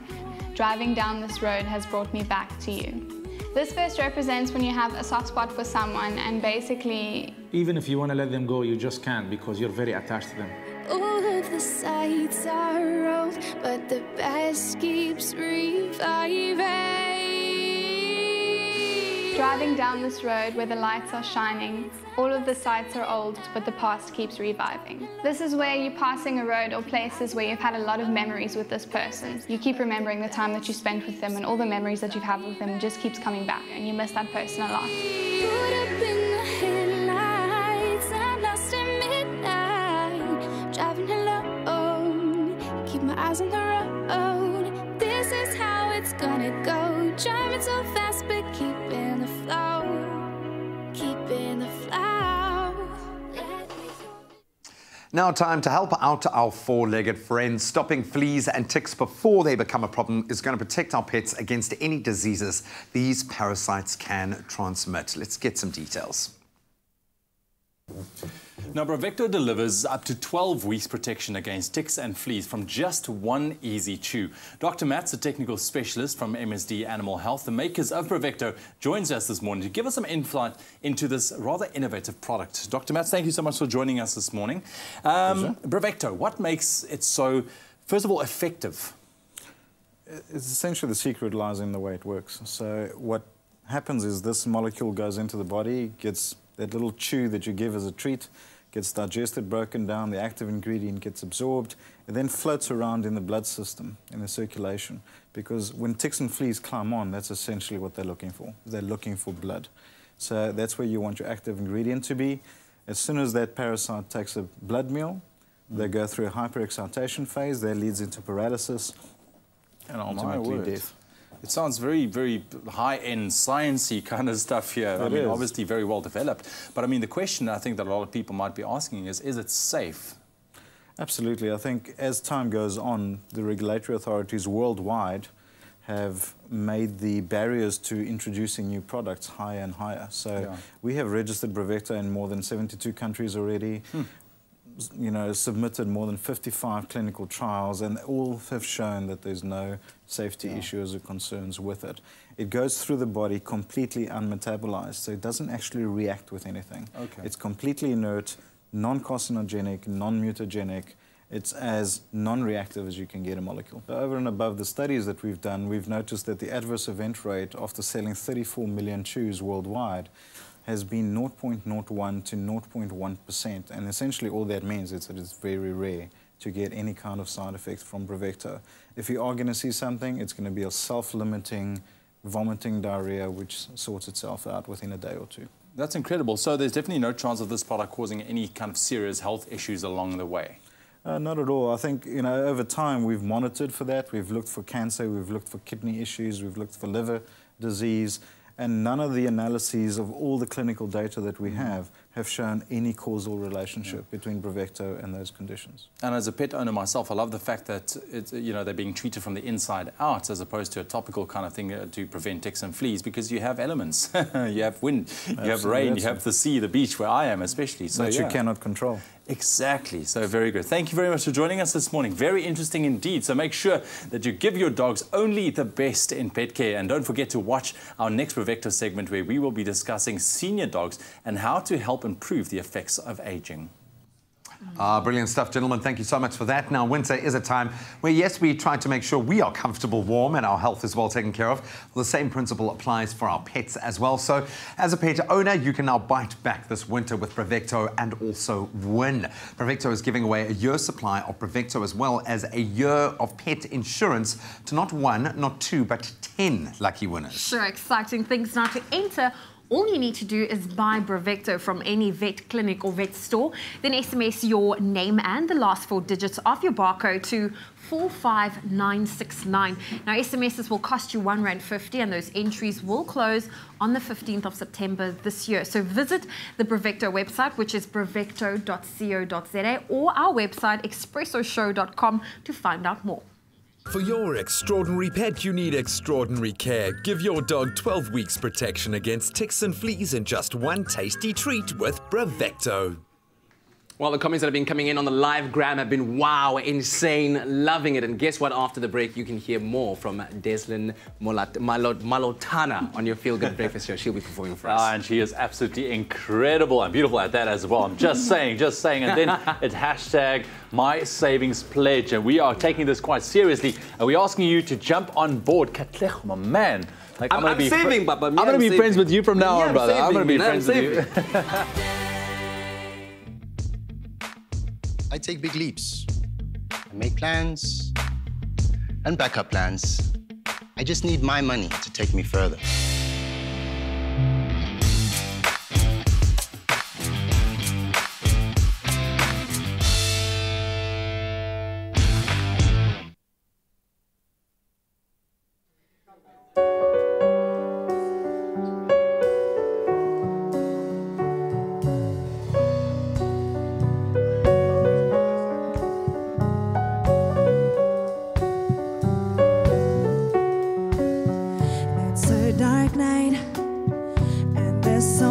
That's keeping me from sleeping right.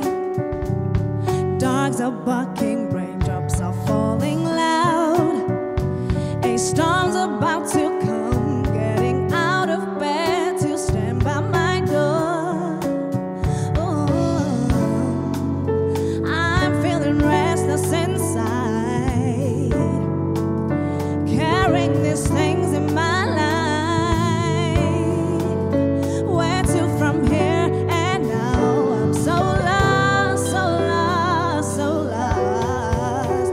I need guidance, guidance from above to make things better and easy to understand what is wiser, to let go of bad things that's in my life.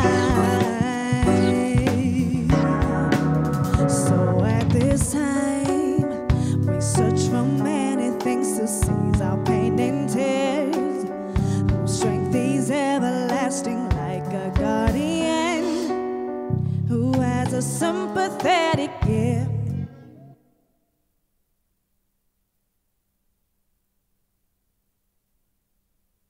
It's my Feel Good Breakfast Show. Thank you so much for joining us for this feel-good kickstart to your Tuesday morning. Deslin Malotana, a reason why it's been so feel-good. She has already blown us away with one incredible performance. We wanted to hear your thoughts of this Urban Solstice's performance this morning, and you have loved it. Lots of gratitude coming through. I love that. Nwabisa saying, yeah, well, yes, she was amazing, and I love her voice. Thank you so much for bringing her to your studio. It's our absolute pleasure. And Tabi saying she was amazing. Her voice was incredible. I love her so much. She did a best performance. I couldn't agree with you more. Elizabeth Brandt saying, thank you for sharing your gift of song with us. May you be blessed. I think she has been blessed with too much talent, this young lady. And she's also just a lovely person as well. Tanda, I'm crazy in love with her voice. The performance was amazing. And I'll round off with Thomas Pule, who said, awesome, just awesome. We couldn't agree with you more. Thank you so much. Keep letting us know what you thought of her performance here on our Expresso Morning Show Facebook page. We'd love to connect with you. All right, so you'll remember that yesterday we had the team from Nedbank here with us, and we discussed the importance of National Savings Month and how the whole of South Africa needs to urgently start saving more towards the future, because we're doing this the worst in the world. We're the worst savers. And of course, we have officially now joined the hashtag My Savings Pledge Challenge for the month of July. And yesterday we all shared what we're going to be pledging to give up to start saving towards something more important. And so today is the very first day that we're going to be adding cash to our jars. You saw them yesterday, and these jars are going to be living with us in studio, in the lounge, under security, okay? So nobody take them. And of course, we'll then be telling you exactly what it is that we've been able to save up over some time. So guys, what did we say yesterday? What are you giving up to save? Okay, so I'm giving up one kind of takeout dinner for the family per week. So that's, what's that, like 5,000 rand, hey? For like 5,000 rand, the whole family. It's 200 bucks. It's 200 bucks. So okay, hang on. I've got my 200 bucks here. That's roughly a takeout dinner for me. So it's going to go in my jar. There we go. Try not to sound like an old man father when you do that. I know. That feels so good. That feels good. Cool, nice one. I've just saved. I'll cook more. So actually, last night I ate leftovers from Sunday. You ate leftovers. That's not cooking more. Wait, what leftovers? Eating less. I didn't have to buy food for dinner last night. What So I can put my So there was no tandoori. mincemeat. That's my speciality. There's nothing wrong with that. Leftover from when though? Like how old? Sunday. I cooked Sunday. Yesterday was Monday. So I said I would. Today. I said I would stop wasting baby wipes because I go through like 1 pack a day. I've already managed to stretch out 1 pack that would have been done within a day to 3 days now. So I've saved myself a cool 50. So just keep the baby wipes for the baby. Yeah. That's my problem. I was cleaning everything with baby wipes. So that goes in there. Nice. Dude. Boom. Dude, I've got a secret for you. Take the ones in the makeup room. They've got lots of baby wipes there. Not baby wipes. Those are makeup wipes. Wipes for everything. What? You didn't see the baby picture on the... I'm joking, guys. We use makeup removal wipes. That's why we all smell like babies in the studio.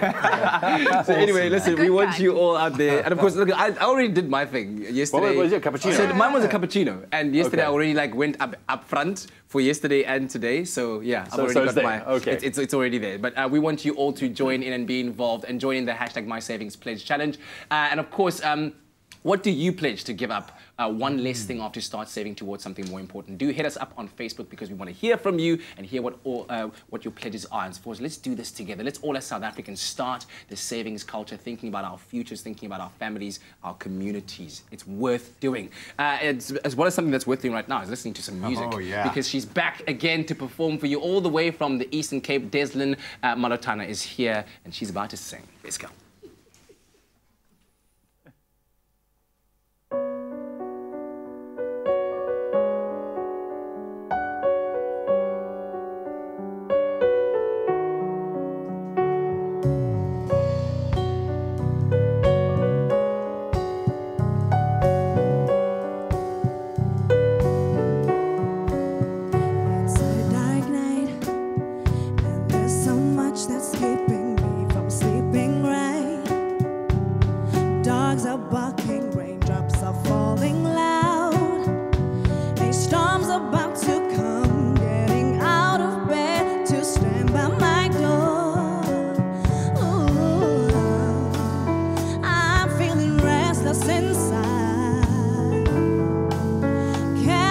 Things in my life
Malotana on your Feel Good Breakfast show. Listen, if you want to see more of that, make sure you catch her live tomorrow at Cafe Rue, right? 7 p.m. It's going to be amazing, right? It's going to be awesome. And where can people follow you online? You can check me on Facebook. It's Deslin Malotana. Twitter, Deslin.m. Instagram, DeslinM. And YouTube, check all my videos and SoundCloud and everything. That's the sweetest thing. The sweetest thing, man. Absolutely love you. Yeah, that's how we say goodbye to you on this Tuesday morning. We'll see you tomorrow. Be safe out there. Love ya. Too much. Too much. Too much.